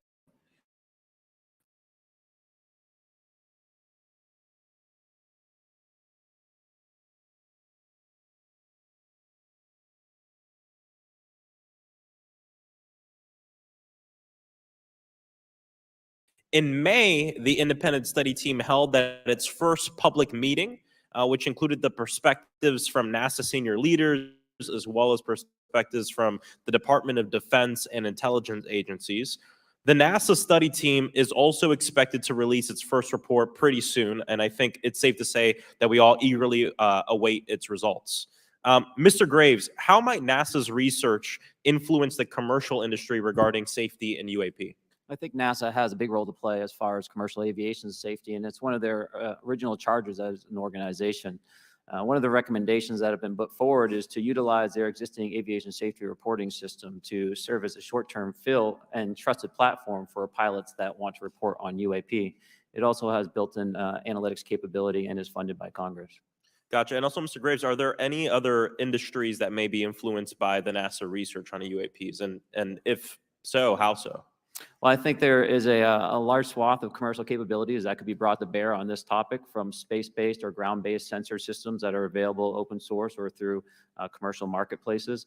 And I think NASA's work, as they work to identify and highlight specific parameters that can be found, we can take that information and promulgate this through the public sector so that we can have a more open conversation about what we're seeing. You know, in 2020, the Department of Defense released several videos of UAPs, including Mr. Freier's experience, U.S. Navy pilots that recorded footage. In 2021, the Office of the Director of National Intelligence released a preliminary report on UAP events. NASA Administrator Bill Nelson stated that NASA would begin to investigate these events. In fact, I sit on Science, Space, and Technology Committee, and when we were doing a hearing with the NASA Administrator Bill Nelson, I asked, you know, why NASA needed to be fully funded, and there were many great reasons, but one of them was actually had to do with UAPs. He actually mentioned, you know, is there life out there? I don't know. And so either way, these actions ultimately led NASA to assemble the independent study team that I mentioned earlier. Also in 2021, Harvard University stood up the Galileo project to research and examine the origins of UAP. So it seems like both, you know, from NASA and in the higher education community, because of the work that y'all have done and people standing up, you know, I think we're seeing some of that stigma slowly going away. Mr. Freier, do you believe that military pilots feeling empowered to share their UAP experiences has directly impacted the scientific community's research goals on this topic? I would say yes. I would say that, you know, starting in 2017, when it actually came out, it took that stigma away. I mean, I've talked to multiple senators who said prior to that, if you'd have mentioned UAP, you'd have been laughed off the hill. And now we're sitting here today for a public testimony on what's actually going on. You know, I'm hoping that this curve will be more of an exponential and we'll get more and more transparent to the level that we can. Yeah, yeah, I mean, it's important. I couldn't imagine, you know, I'm not a pilot, but I used to fly gliders in Civil Air Patrol. Huh? Yeah, I got, yeah. Pilot? I mean, you know. And so either way, I mean, I couldn't imagine, you know, being in the glider and seeing something and then not feeling like I had the agency to talk about it. Mr. Graves, can you discuss the importance of seeking scientists to sit on your advisory board? Absolutely. I think ultimately this is going to be a scientific problem. And not only that, it's also an engineering problem. I've been working with the American Institute of Aeronautics and Astronautics to help them stand up a UAP integration committee to help integrate their engineering prowess into this problem. And so, yes, very much, I think this is an engineering and scientific problem as much as a national security problem. And how might Congress help to facilitate partnerships between the scientific community and the UAP focus groups within government? Well, I think one of the things they can do is to have these types of hearings to communicate to the public that this is a topic of interest. I think that there is a pseudo market, if you will, of interested capabilities and talent that want to approach this topic. And we're seeing that start to grow now. So I think continued conversation, reduction of stigma is going to allow that to flourish and allow answers to help generate themselves. 100%. Well, thank you all for being here and thank you for your work. I think it's important that we keep our top scientific minds focused on this issue and look for ways to increase collaboration. Thank you so much. I yield back. Mr. Comer. Thank you, Mr. Chairman. Let me say I want to thank you for having this hearing, and I want to thank Mr. Burchett, Ms. Luna for leading this hearing. And with that, I yield my 5 minutes to Mr. Burchett. Thank you, Mr. Chairman. I'm going to direct this, I believe, to Mr. Grush, but if any of you all feel like you need to jump in, just jump right in. We're good. Has the U.S. government become aware of actual evidence of extraterrestrial, otherwise unexplained forms of intelligence? And if so, when do you think this first occurred? I like to use the term non-human. I don't like to denote origin. Keeps the aperture open, both scientifically. Certainly, like I've discussed publicly previously, 1930s. Okay. Can you give me the names and titles of the people with direct firsthand knowledge and access to some of this crash retrieval, some of these crash retrieval programs, and maybe which facilities, military bases that the recovered material would be in? And I know a lot of Congress talked about we're going to go to Area 51 and, and there's nothing there anymore anyway. It's just, and we move like a glacier. And as soon as we announce it, I'm sure the moving vans would pull up, but please. I can't discuss that publicly, but I did provide that information both to the Intel committees and the Inspector General. And we could get that in the skiff if we were allowed to get in a skiff with you. Would that be probably what you would think? Sure, if you had the appropriate accesses, yeah. What special access programs cover this information, and how is it possible that they have evaded oversight for so long? I do know the names. Once again, I can't discuss that publicly and how they've evaded oversight. In a closed setting, I can tell you the specific tradecraft used. All right. When do you think those programs began, and who authorized them? I do know a lot of that information, but that's something I can't discuss publicly because of sensitivities. All right. If any of y'all want to jump in on any of this, you're more than welcome to. What level of security clearance is required to fully access these programs? Well, anybody who has. And I say that because myself, Representative Gates and Representative Luna were basically turned away at one point at Eglin. So please go right ahead. Certainly difference between member access and say somebody like me, but anybody who has a TSSCI clearance and meets the eligibility criteria, the access adjudicative authority should be able to grant you access. Ms. Burchett, if you'll yield. So just to put a fine point on that, there's nothing that you're aware of that's above special access program classification.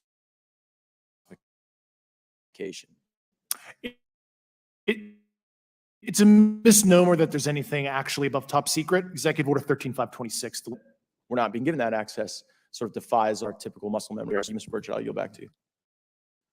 Thank you, Mr. Gates.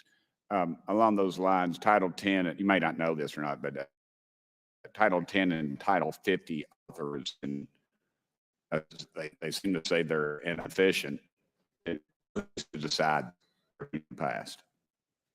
It's a group of career senior executive officials. Okay, are they government officials? Both Or- in and out. Do what? Both in and out of government, and that's about as far I as I got can go you. there. All Yeah. right, well, that leads to my next question. Which private corporations are directly involved in this program? How much taxpayer money has been invested in these programs? Knowledge. I mean, we know we audit the Pentagon every year, and I've been here 5 years, and they failed the dadgum thing every year. Lose over $1 billion a year, we think, and I've told the Department of Defense maybe 60% of their assets are unaccounted for, whatever the heck that means. In the public sector, you go to jail for that kind of crap. So tell me. Yeah, I know when I'm a dollar off of my DTS travel voucher, I get hammered, but it seems like it doesn't work the other If way. you right? sell over Yeah. if you sell over $600 worth of stuff on eBay, now you get a call from the IRS. So please, what corporations? Yeah, I don't know the specific metrics towards the end of your question. The specific corporations I did provide to the committees in specific divisions, and I spent 11 and a half hours with both Intel committees. So. Okay, has there been an active U.S. government disinformation campaign to deny the existence of unidentified aerial phenomena? And if so, why? I can't go beyond what I've already espoused publicly about that.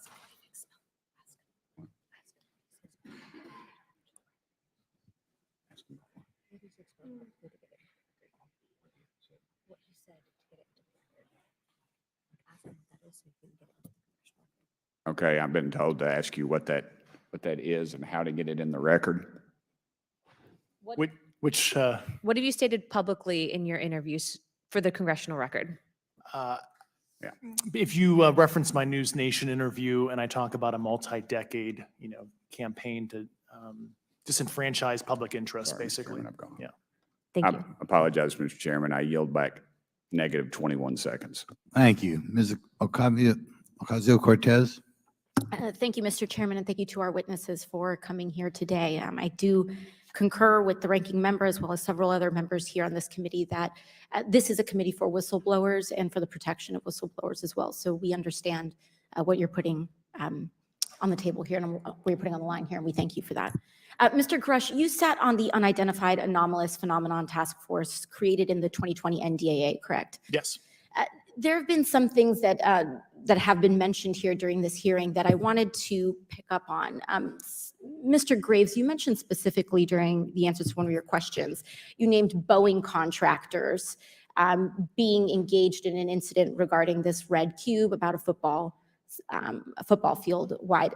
I was wondering if you could speak a little bit about the interaction, or Mr. Grush, either of you, the interactions between defense contractor companies and any UAP-related programs or activities. So I'll just say that the information about the contractor himself were provided by a witness, and I have no particular detail in Understood. that relationship. Mr. Grush? The kind of general unclass wave tops, certainly the contractors, are the metal benders, so to speak. They're the ones actually doing specific performance on government contracts. Are they required to issue any disclosure regarding UAP sightings, or do they engage in any reporting around this? In terms of the contractors, Yes. not that I'm aware of. They do not. Okay. Now, when it comes to notification that you had mentioned about IRAD programs, we have seen defense contractors abuse their contracts before through this committee. I have seen it personally, and I have also seen the notification requirements to Congress abused. I am wondering, one of the loopholes that we see in the law is that there is, at least from my vantage point, is that depending on what we're seeing, is that there are no actual definitions or requirements for notification. What methods of notification did you observe? Like when they say they notified Congress, how did they do that? Do you have insight into that? For certain IRAD activities, I can only think of ones conventional in nature. Sometimes they flow through certain, I'll just say SAP programs that have cognizant authority over the Air Force or something. And those are congressionally reported compartments, but IRAD is literally internal to the contractor. So as long as it's money, either profits, private investment, et cetera, they can do whatever they want. To put a finer point on it, when there's a requirement for any agency or company to notify Congress, do they contact the chairman of a committee? Do they get them on the phone specifically? Is this through an email to hypothetically a dead email box? A lot of it comes through what they call the PPR, Periodic Program Review Process. If it's a SAP or Controlled Access Program Equity, and then those go to the specific committees, whether it be the SAS, Okay. CASC, HISI. Thank you. I apologize. My time is limited. Mr. Graves, one of your main concerns that the FAA currently does not have an official process to report to PFAS, correct? Correct. And in your experience, what data should the Aero program prioritize for potential collection? We have, location, date, time, but are there other specific characteristics that should be included in these reports? Certainly. I think that there's two categories that would be important. One would be kinematics and understanding the specifics of how the vehicle or objects are moving. And the second would be a more zoomed out approach of being able to look at origin and destination before the incident, as well as getting a better contextual understanding of how these objects are interacting with each other. Thank you. Now, because I only have a minute left, I apologize, we only have 5 minutes today, but for the record, if you were me, where would you look?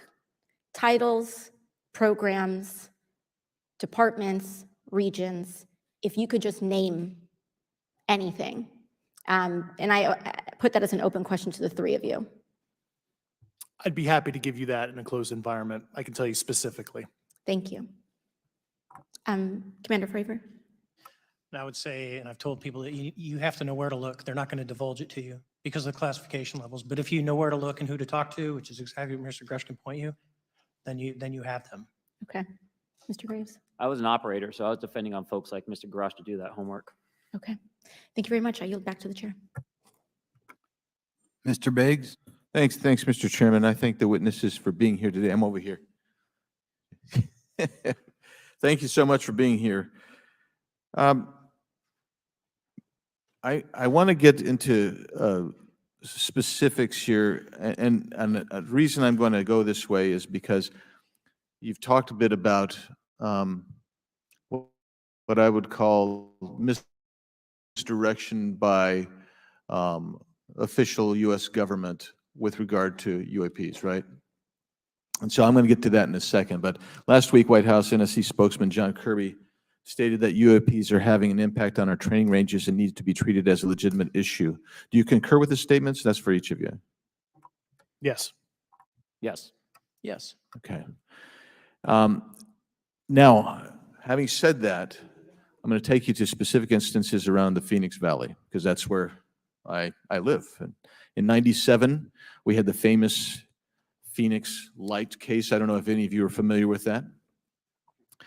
There were two things that went along with that, and the explanation was military training range off Luke and the Barry Goldwater Range.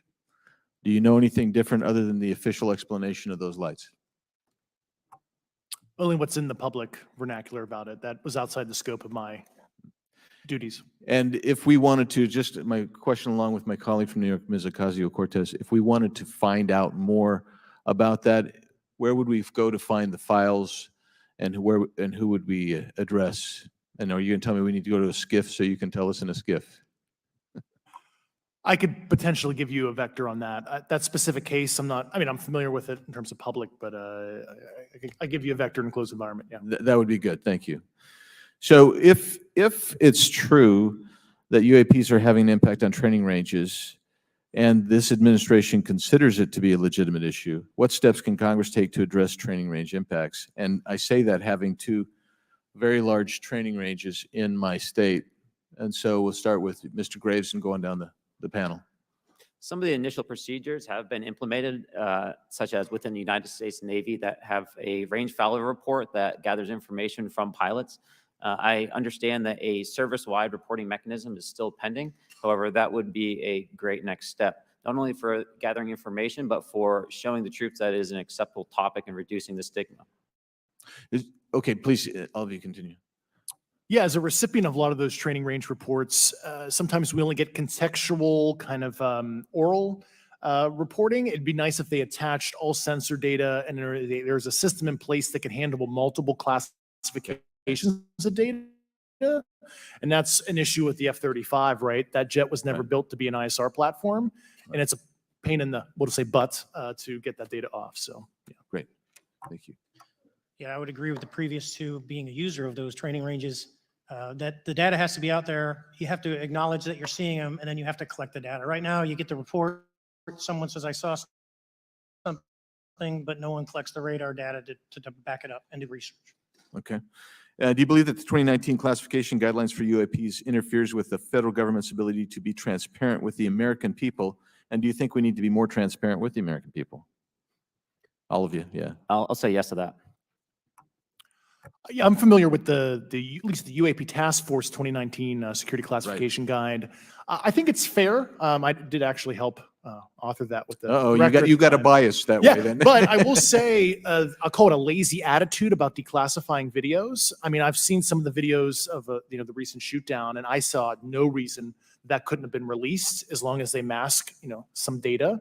The American people deserve to see that imagery in full motion video. I would think, well, in my opinion, I will say things are overclassified. I know for a fact the video or the pictures that came out in the 2020 report that had the stuff off the East Coast, they were taken with an iPhone off the East Coast. A buddy of mine was one of the senior people there, and he said they were originally classified at TSSCI. And my question to him was, what's TSSCI about these? They're an iPhone Right. literally off the vacapes. That's not TSSCI. So they're overclassified, and as soon as they do that, they go in a vault, and then you all have to look for them. Yeah, so with the overclassification, that may be one way. Are there other ways that the DOD or intelligence agencies are keeping this information from the American people or even from Congress? I think part of that has been not encouraging reporting. If the problem is not something that can be measured, it's not something that's going to be fixed. Okay, very good. Well, I'm out of time, and I thank you, Mr. Chairman, and I yield back. First of all, without objection, Representative Nick Langworthy of New York has waived on the subcommittee for purpose of questioning witnesses at today's subcommittee hearing. And then we go to Mr. Burleson. Thank you, Mr. Chairman. Appreciate you guys coming out today testifying. Look, I've been here for 6 months and I'm pretty skeptical. I don't trust anything in this town. And so I think that's because I'm from Missouri. You've got to show me, right? With that being said, there's been a lot of things that have been said in the public, Mr. Grush. And so I want to get down to, if we can, some specifics, right? So at one point you had said that there has been harmful activity or aggressive activity. Has any of the activity been aggressive, been hostile in your reports? I know of multiple colleagues of mine that got physically injured. And the activity, and I got by UAPs or by people within the federal government? both. Okay, so there has been activity by alien or non-human technology and or beings that has caused harm to humans. I can't get into the specifics in an open environment, but at least the activity that I personally witnessed, and I have to be very careful here because they tell you never to acknowledge tradecraft, right? So what I personally witnessed myself and my wife was very disturbing. Okay. One of my constituents actually sent this next question, and I figured I'd ask it since I had the same thought. You've said that the U.S. has intact spacecraft. You said that the government has alien bodies or alien species. Have you seen the spacecraft? I have to be careful to describe what I've seen firsthand and not in this environment, but I could answer that question behind closed doors. Yeah. And have you seen any of the bodies? That's something I've not witnessed myself. Okay, and so with that being said, and the other statement that has been made that was intriguing to me it's intriguing because my view has been that we are billions of light years away from any other system. And the concept that an alien species that's technologically advanced enough to travel billions of light years gets here and somehow is incompetent enough to not survive Earth or crashes is something that I find a little bit far-fetched. And with that being said, you have mentioned that there's interdimensional potential. Could you expound on that? Yeah, to answer your first question, and I'm here as a fact witness and expert, but I will give you a theoretical framework, at least to work off, to kind of espouse crashes, regardless of right, planes crash, car crash, n number of sorties, however high, a small percentage are going to end in mission failure, if you will, as we say in the Air Force. And then in terms of multidimensionality, that kind of thing, the framework that I'm familiar with, for example, is something called the holographic principle. It derives itself from general relativity and quantum mechanics, and that is, if you want to imagine a 3D object such as yourself casting a shadow onto a 2D surface, that's the holographic principle. So you can be projected, quasi-projected from higher dimensional space to lower dimensional. It's a scientific trope that you can actually cross, literally, as far as I understand, but there's probably guys with PhDs that we could probably argue about that. But you have not seen any documentation that that's what's occurring? Only a theoretical framework discussion. Yes. Okay. Okay. Occam's razor is that these aircraft, have they been identified that they are being produced by domestic, military and contractors? Is there any evidence that that's what's being recovered? Not to my knowledge, plus the recoveries predate a lot of our advanced programs that I previously am witting of. So, would it be safe to say that there could be a scenario today where you have an aircraft that crashes and because it's been involved in one program from one federal agency, and but the agency that retrieves it is not aware of that program, and to them it appears alien in origin. I mean, that's a hypothetical situation. I'm not aware of any historical situation that would match that you described. So You're not aware, it has not happened that you're aware of. that I'm aware of. Thank you, Mr. Chairman. I yield back.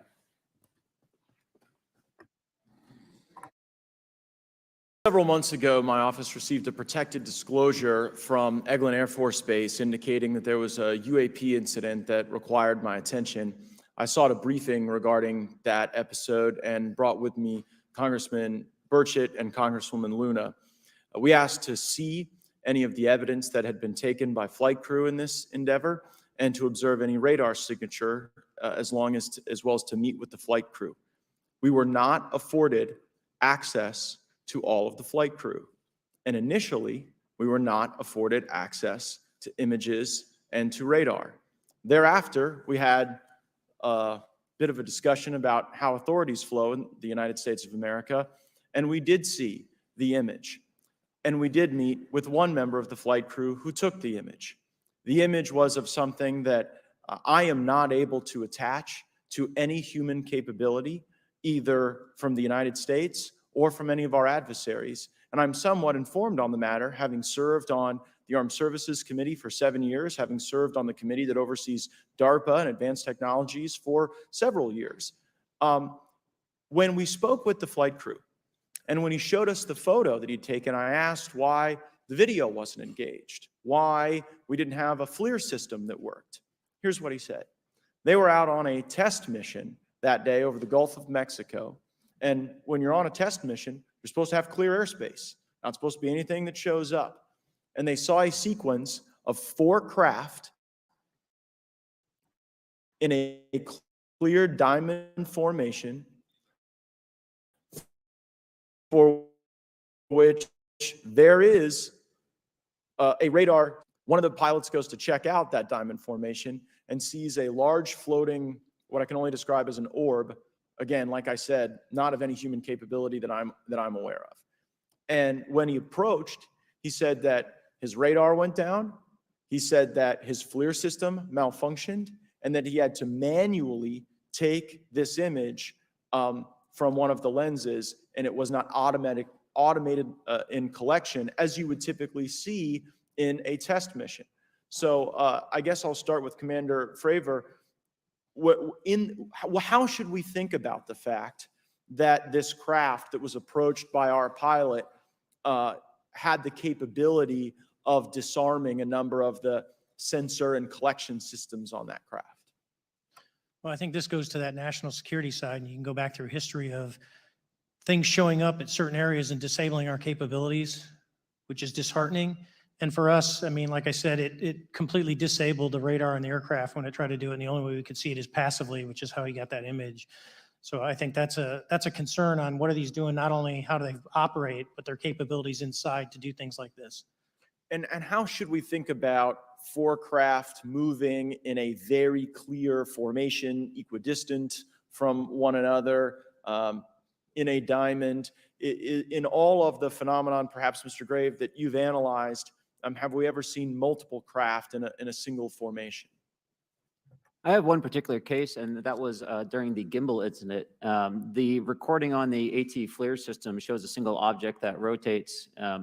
You hear the pilots refer to a fleet of objects that is not visible on the FLIR system. And that was something that I witnessed during the debrief as part of the radar data on the situational awareness page. I would like to add, however, Congressman, there's a small bit of anger, I would say. I would feel that those pilots are still facing that difficulty in reporting this topic, and they don't have the tools to be able to mitigate this issue. It just goes to show how serious this is and why this is such an important issue for our pilots and for our nation. It was stated explicitly to me by these test pilots that if you have a UAP experience, the best thing you can do for your career is forget it and not tell anyone. Because any type of reporting, either above the surface or below the surface, does have a perceived consequence to these people, and that is a culture we must change if we want to get to the truth. Mr. Chairman, I would observe that perhaps as we move forward from this hearing, there are some obvious next steps. Every person watching this knows that we need to meet with Mr. Grush in a secure, compartmentalized facility so that we can get fulsome answers that do not put him in jeopardy and that give us the information we need. Second, I would suggest that the radar images that were collected of this formation of craft out of Eglin Air Force Base, and specifically the actual image taken by the actual flight crew that we can actually validate, be provided to the committee, subpoenaed if necessary, so that we're able to track how to get this type of reporting and analysis done in a more fulsome way. That would be my recommendation, humbly, as a guest here of the Fine Oversight Committee. I yield back. Ms. Mays? Thank you, Mr. Chairman, and good morning to our witnesses who are testifying today. I want to thank each of you for being here to discuss a topic of grave importance to our national security. Earlier this year, a Chinese spy balloon was shot down off the coast of my home state of South Carolina. Since the Roswell incident in 1947, many Americans have wondered about the dangers of unknown objects crisscrossing our skies. Whether these are UAPs or weather phenomena, advanced technology from American allied or enemy forces, or something more out of this world. So my first question, I have several questions, and if we can just be quick on these first two, I'm going to ask each of you the same question, and then I'll get to each of you individually. The first one, when you reported your experiences with a UAP, did any of you face any repercussions with your superiors, yes or no? No. No. I've actually never seen anything personally, believe it or not. So. All right. And then do you believe there's an active disinformation campaign within our government to deny existence of UAPs? Yes or no? I don't have an answer to that. As previously stated publicly, yes. I think previously with like Project Blue Book, yes, but currently I don't speak for the United States government. Okay, thank you. I have a few questions for Mr. Graves. What percentage of UAP sightings in your belief go unreported by our pilots? Reporting, perhaps? So 95% basically don't report seeing UAPs. That's just my personal estimate. In the incident off Virginia Beach, do you believe the Navy took the danger to your aircraft seriously after it was reported? Absolutely. A few questions for Mr. Favor. As an expert naval aviator, have you ever seen an object that looked and moved like the Tic Tac UAP? No. Did the Tic Tac UAP move in such a way that defied the laws of physics? The way we understand them, yes. Many dismiss UAP reports as classified weapons testing by our own government, but in your experience as a pilot, does our government typically test advanced weapon systems right next to multi-million-dollar jets without informing our pilots? No, we have test ranges for that. It took over 15 years for your encounter with the Tic Tac to be declassified. Do you feel there was a good reason to prevent lawmakers from having access to this footage? No, I just think it was ignored when it happened and it just sat somewhere in a file, never got reported. In a drawer. It happens a lot up here. Shocker. Mr. Grush, a couple of questions for you too, sir, this morning. What percentage of UAPs do you feel are adequately investigated by the U.S. government, of the 5% that are reported? I can only speak for my personal leadership over at NGA. I tried to look at every report that came through that I could triage. So.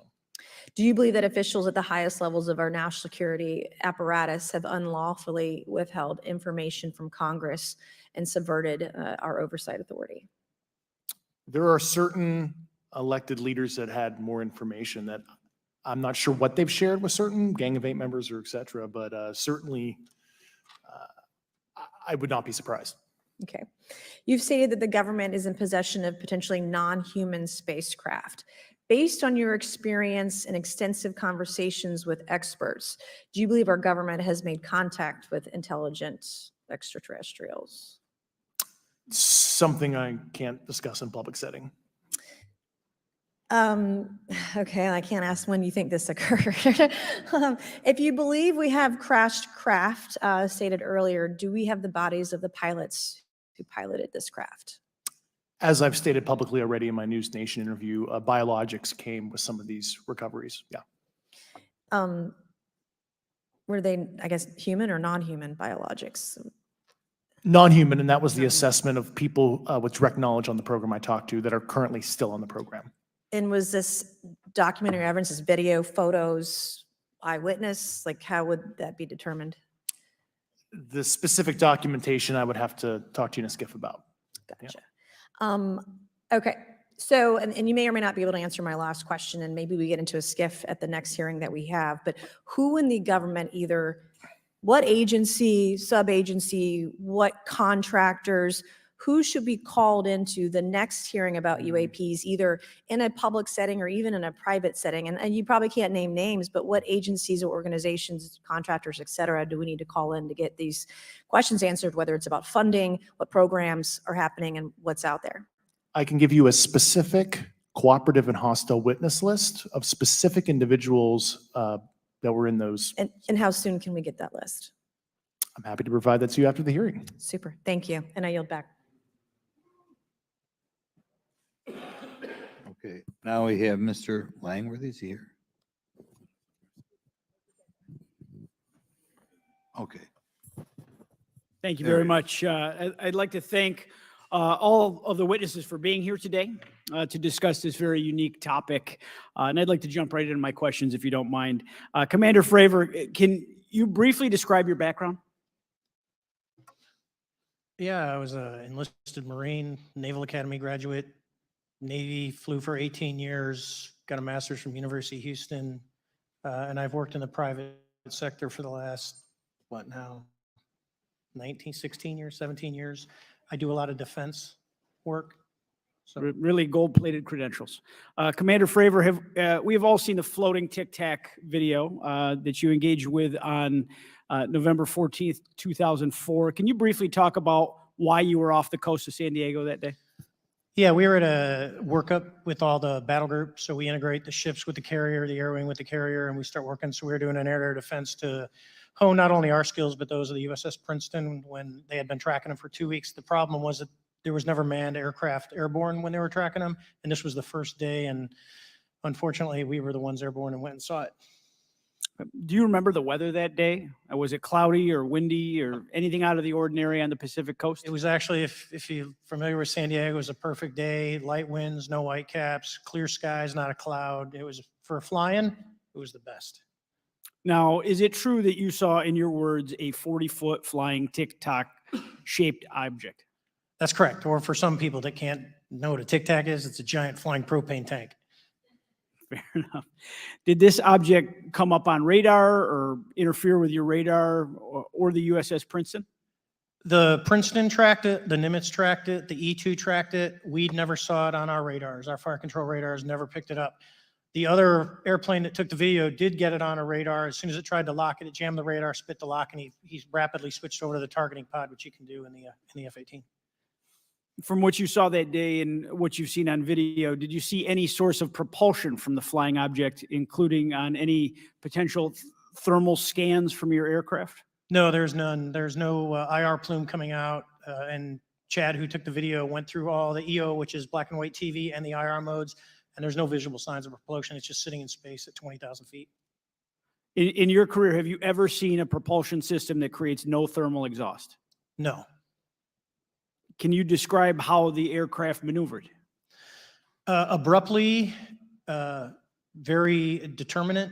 It knew exactly what it was doing. It was aware of our presence, and it had acceleration rates. I mean, it went from 0 to matching our speed in no time at all. Now, if the fastest plane on Earth was trying to do these maneuvers that you saw, would it be capable of doing that? No, not even close. And just to confirm, this object had no wings, correct? No wings. Now, was the aircraft that you were flying, was it armed? No, never felt threatened at all. If the aircraft was armed, do you believe that your aircraft or any aircraft in possession of the United States could have shot the Tic Tac down? I'd say no. Just on the performance, it would have just left in a split second. It looks like that we have a problem here that needs further investigation. Yes. In your belief, is this this flying Tic Tac, I mean, is it capable of being the product of any other nation on the earth? No, I said, like I said earlier, I think it defies current material science and the ability to develop that much propulsion. And I know there's been some physicists of them calculations, which is beyond anything that we have. Well, either the United States has an adversary here in this world that we don't know, or we really have some serious investigations to do. I really appreciate you being here. Is there anything else about the November 14th, 2004 incident that you think is important for this committee to know that you haven't been asked here today? No, it's been said it's probably the most credible UFO sighting in history based on all the sensors that were tracking it. And then for us to get visual and to go against the naysayers that it's something on the screen or whatever. I mean, there's 4 sets of human eyeballs. We're all very credible. Of the 6 of us that were involved in the thing, including the video, every one of us is going to do 20 plus years in the military in very responsible positions. So I'd say the world needs to know that. It's not a joke. No, thank you very much for your testimony here today for all of you, and I yield back, Mr. Chairman. Mr. Douglas? Thank you, Mr. Chairman, and thank you all for being here and the courage it took to come forward and again, the sacrifice that each of you have made. I serve on the National Security Subcommittee for the Financial Services Committee, so I really want to stay in the national security lane, if I may. So when we think about traditional adversaries and both us towards them and them towards us, we probe their capabilities. We look for weaknesses, and we collect that data, that reconnaissance in the event we need it in the future. For each of you, yes or no question, based off of your own experience or the data that you've been privy to, is there any indication that these UAPs could be essentially collecting reconnaissance information? Mr. Graves? Yes. Mr. Grush? Fair assessment, yeah. Mr. Fravor? Very possible. Again, in the national security vein, is it possible that these UAPs would be probing our capabilities? Yes or no, Mr. Graves? Yes. Rush? Yes. Fravor? Definitely. Is it possible that these UAPs are testing for vulnerabilities in our current systems? Yes. Yes. Possible. Do you feel, based off of your experience and the information that you've been privy to, that these UAPs provide an existential threat to the national security of the United States? Mr. Graves? Potentially. Yes, sir, potentially. Same answer, potentially. Yeah, I'd say Fravor? definitely, potentially. Mr. Graves and Fravor, in the event that your encounters have become hostile, would you have had the capability to defend yourself, your crew, your aircraft? Absolutely not. Sir? No. Is based off of the information that you've been privy to, is there any indication that these UAPs are interested in our nuclear technology and capability? Is there any indication that the Department of Energy is involved in UAP data collection and housing? I don't have an answer. I can't confirm or deny that in a public setting. And No. could you do it in a secure setting? Yes. Mr. Fravor? No, I don't know. Mr. Chairman, I think I'm the last member to go, but there clearly is a threat to the national security of the United States of America. As members of Congress, we have a responsibility to maintain oversight and be aware of these activities so that, if appropriate, we take action. I would encourage the chairman to demand that we have any and all, but in particular Mr. Grush, talk to us in a skiff. And if that access is denied, I will personally volunteer to initiate the Holman Rule against any personnel or any program or any agency that denies access to Congress. Mr. Chairman, with that, I will yield the remainder of my time to my fellow colleague from Tennessee, Mr. Burchett. Thank you, Mr. Chairman. Thank you, Mr. Ogles, for the great questions, brother. Mr. Grush, I might have asked this before, but I want to make sure. Do you have any personal knowledge of someone who's possibly been injured working on legacy UAP reverse engineering? Yes. Okay. How were they injured? Was it is it something like a radioactive type situation or something we didn't understand? I've heard people talk about Havana syndrome type incidences. What was your recollection of that? I can't get into specifics, but you could imagine assessing an unknown unknown. There's a lot of potentialities you can't fully prepare for. How do you think we ought to handle UAP whistleblower complaints like yours in the future? Yeah, there was some issue with mine. So, PPD 19 process, it goes to the Intel committees, either through PPD 19 or ICD 120. There's not a good way for the Intelligence Community Inspector General to provide that to other committees. And I asked my information to be sent to the House and Senate Armed Services Committee because there are Title 10 equities at play, but there was no smooth process to do so. Yeah. That's a trash can. Are you aware of any individuals that are participating in reverse engineering programs for non-terrestrial craft? Personally, yes. Do you know any that would be willing to testify if there were protections for them? Certainly closed door and assurances that breaking their NDA, they're not going to get administratively punished for so. Yeah. I yield, Mr. Chairman. Thank you. We're going to do something a little bit out of the ordinary here. We're going to give 3 people a chance at an additional 3 minutes. So Mr. Burchett, do you want to keep going? Why don't you come back to me, Mr. Chairman? Ms. Luna, if is she on that list? Sure. Chairman, I'd like to submit for the record an article by News Nation, and it follows Mr. Grush's full interview for the record. Without objection. Thank you. Mr. Grush, why is it that you refer to the phenomenon as non-human intelligence? Why deviate from the basis of extraterrestrial life? I think the phenomenon is very complex, and I like to leave an open mind analytically to specific origin. When you say specific origin, are you referring, can you elaborate on that for those that might not? If it's a traditional extraterrestrial origin or something else that we don't quite understand from either a biological or astrophysics perspective, I just like to keep an open mind on what it could be. Okay, and referring to your News Nation interview, you had referenced specific treaties between governments. Article 3 of the Nuclear Arms Treaty with Russia identifies UAPs. It specifically mentions them. To your knowledge, are there safety measures in place with foreign governments or other superpowers to avoid an escalatory situation in the event that a UAP malevolent event occurs? You're referring to actual public treaty in the UN Register. It's funny you mentioned that. The Agreement on Measures to Reduce the Risk of Outbreak of Nuclear War signed in 1971. Unclassified treaty publicly available. And if you cite the George Washington University National Security Archives, you will find the declassified in 2013 specific provisions in the specific red line flash message traffic with the specific codes pursuant to Article 3 and Article, also Situation 2, which is in the previously classified NSA archive.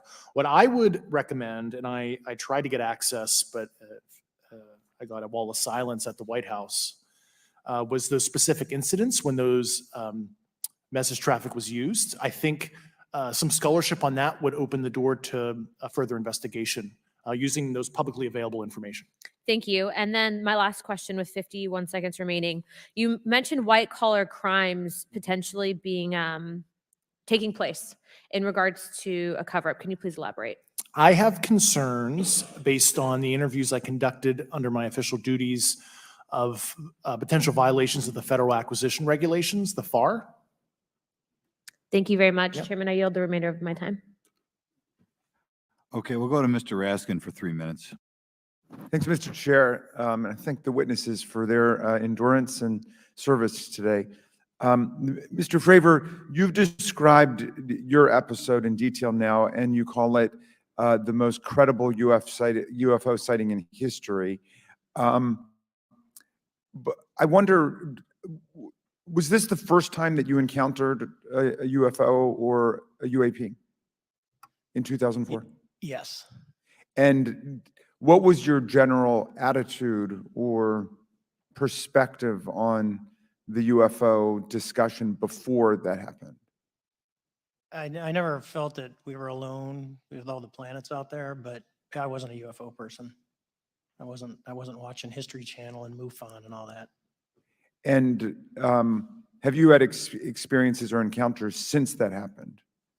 No. And so have you formed any general conclusions about what you think you experienced then?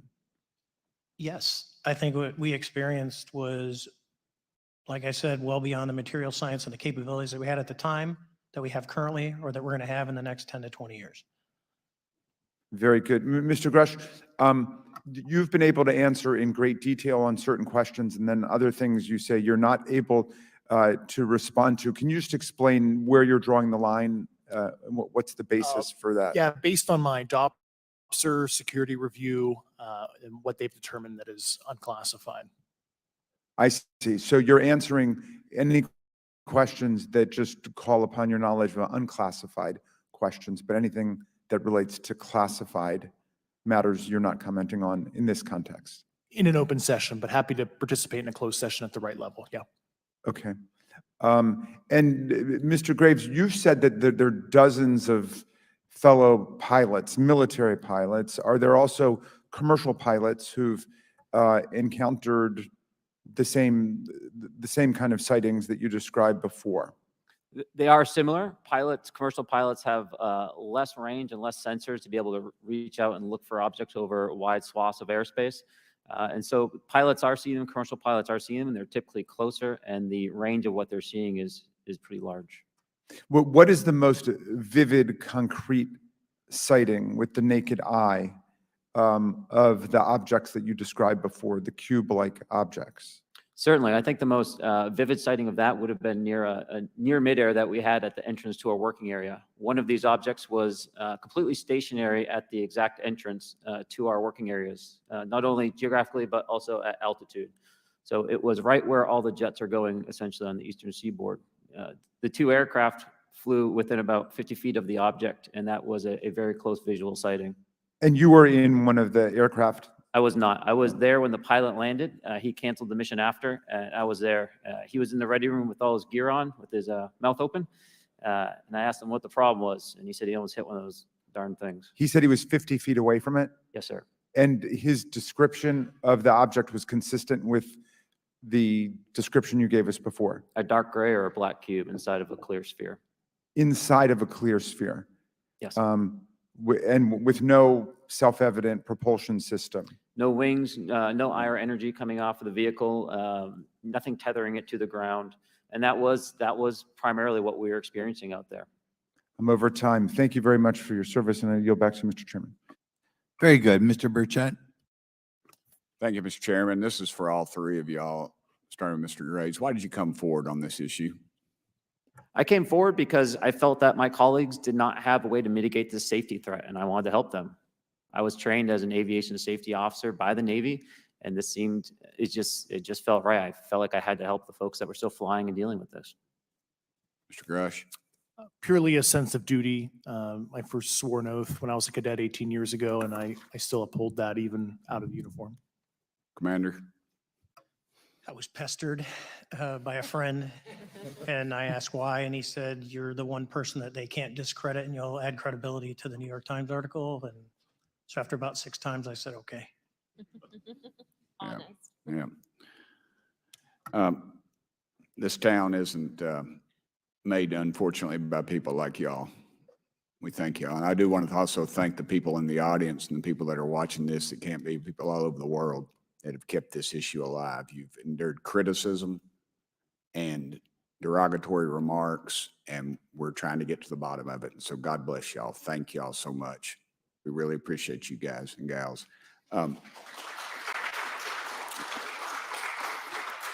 That's why we need term limits. Y'all keep clapping, us politicians just keep talking. So let me ask y'all, how can the public contribute to UAP reporting, and what avenues you think are available to the public to report these sightings?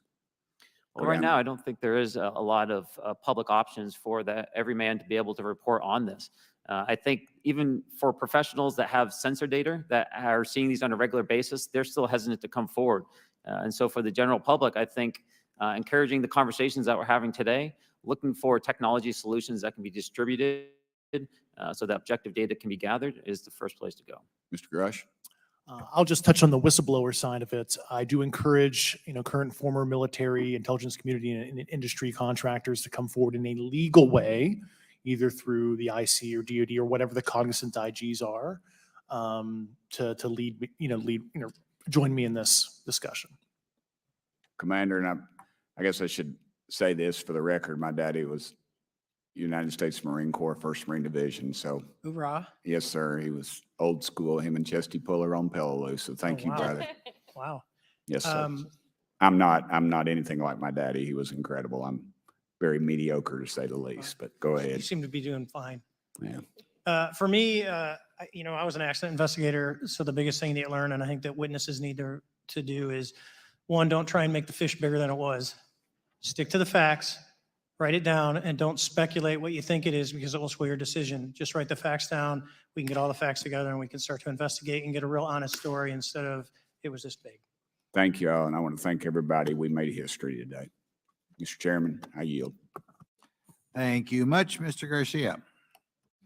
Thank you. I know now we're going to be making some closing remarks, and so I just wanted to say a few things. First, to our witnesses, I want to thank all of you for being here with us today. I know that it takes a lot of courage. You're telling really important information to this committee, and I just want to thank you also for all three of you, your service to our country.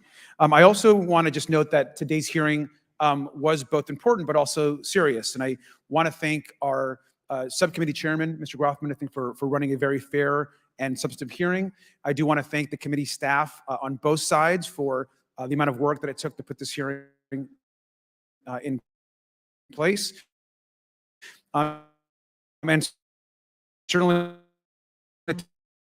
to all the members that have been involved prior to that. I'm a freshman member of Congress, and I've only been here for 7 months, but this is by far the most bipartisan conversation and discussion that I've seen happen in the Congress. And I think that a topic of this significance as it relates to our national security, as it relates to information that we're trying to gather for the American public, does bring people together, and I think that's been really great to see.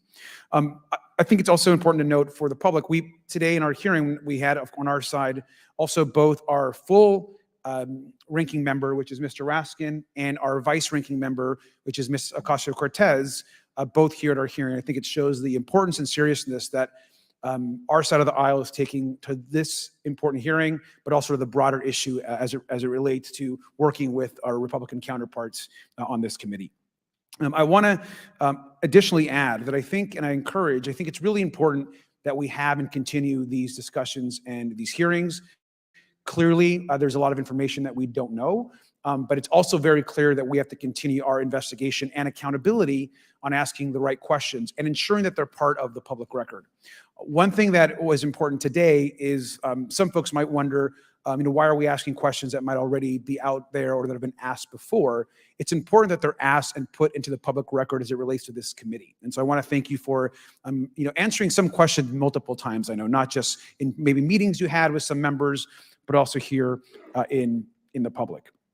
Let me also just add an additional note that it's important also that our friends in the media and those that are not just reporting on this hearing, but that have reported on this topic and that may in the future, the media has an important role in this process. And it's very important that the media engages, does independent investigation, and reports on not just what happened today, but what they see independently as what is happening around UAPs in the broader community.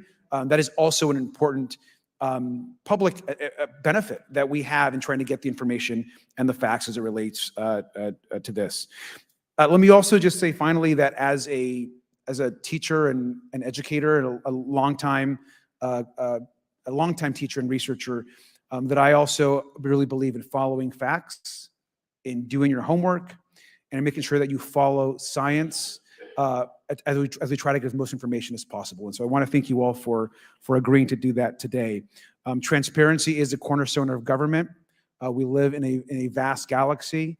a lot of unanswered questions, and thank you all for being here today. Mr. Chairman. Thank you. I'd like to one more time thank Mr. Burchett and Ms. Luna for bringing this to our attention. It's a topic that has interested me since I was in school. It was a very illuminating hearing. Obviously, I think several of us are going to look forward to getting some answers in a more confidential setting. I assume some legislation will come out of this. Sure. I apologize, Mr. Chairman. I need to compliment the folks in my office that did a lot of the work on this. Rachel and Noah sitting behind me here. They're very quiet and humble, but if without them, this thing would not have come off like it did. So I apologize. Thank you.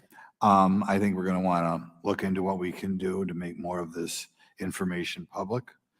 I think there's certainly a time period after which it should always be made public, and people have been concerned about these issues, like I said, since I was in high school.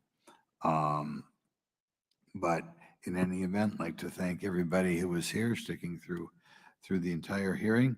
Without objection, the members will have 5 legislative days to submit materials and to submit additional written questions for the witnesses, which will be forwarded to the witnesses for their response. If there's no further business, without objection, the subcommittee stands adjourned.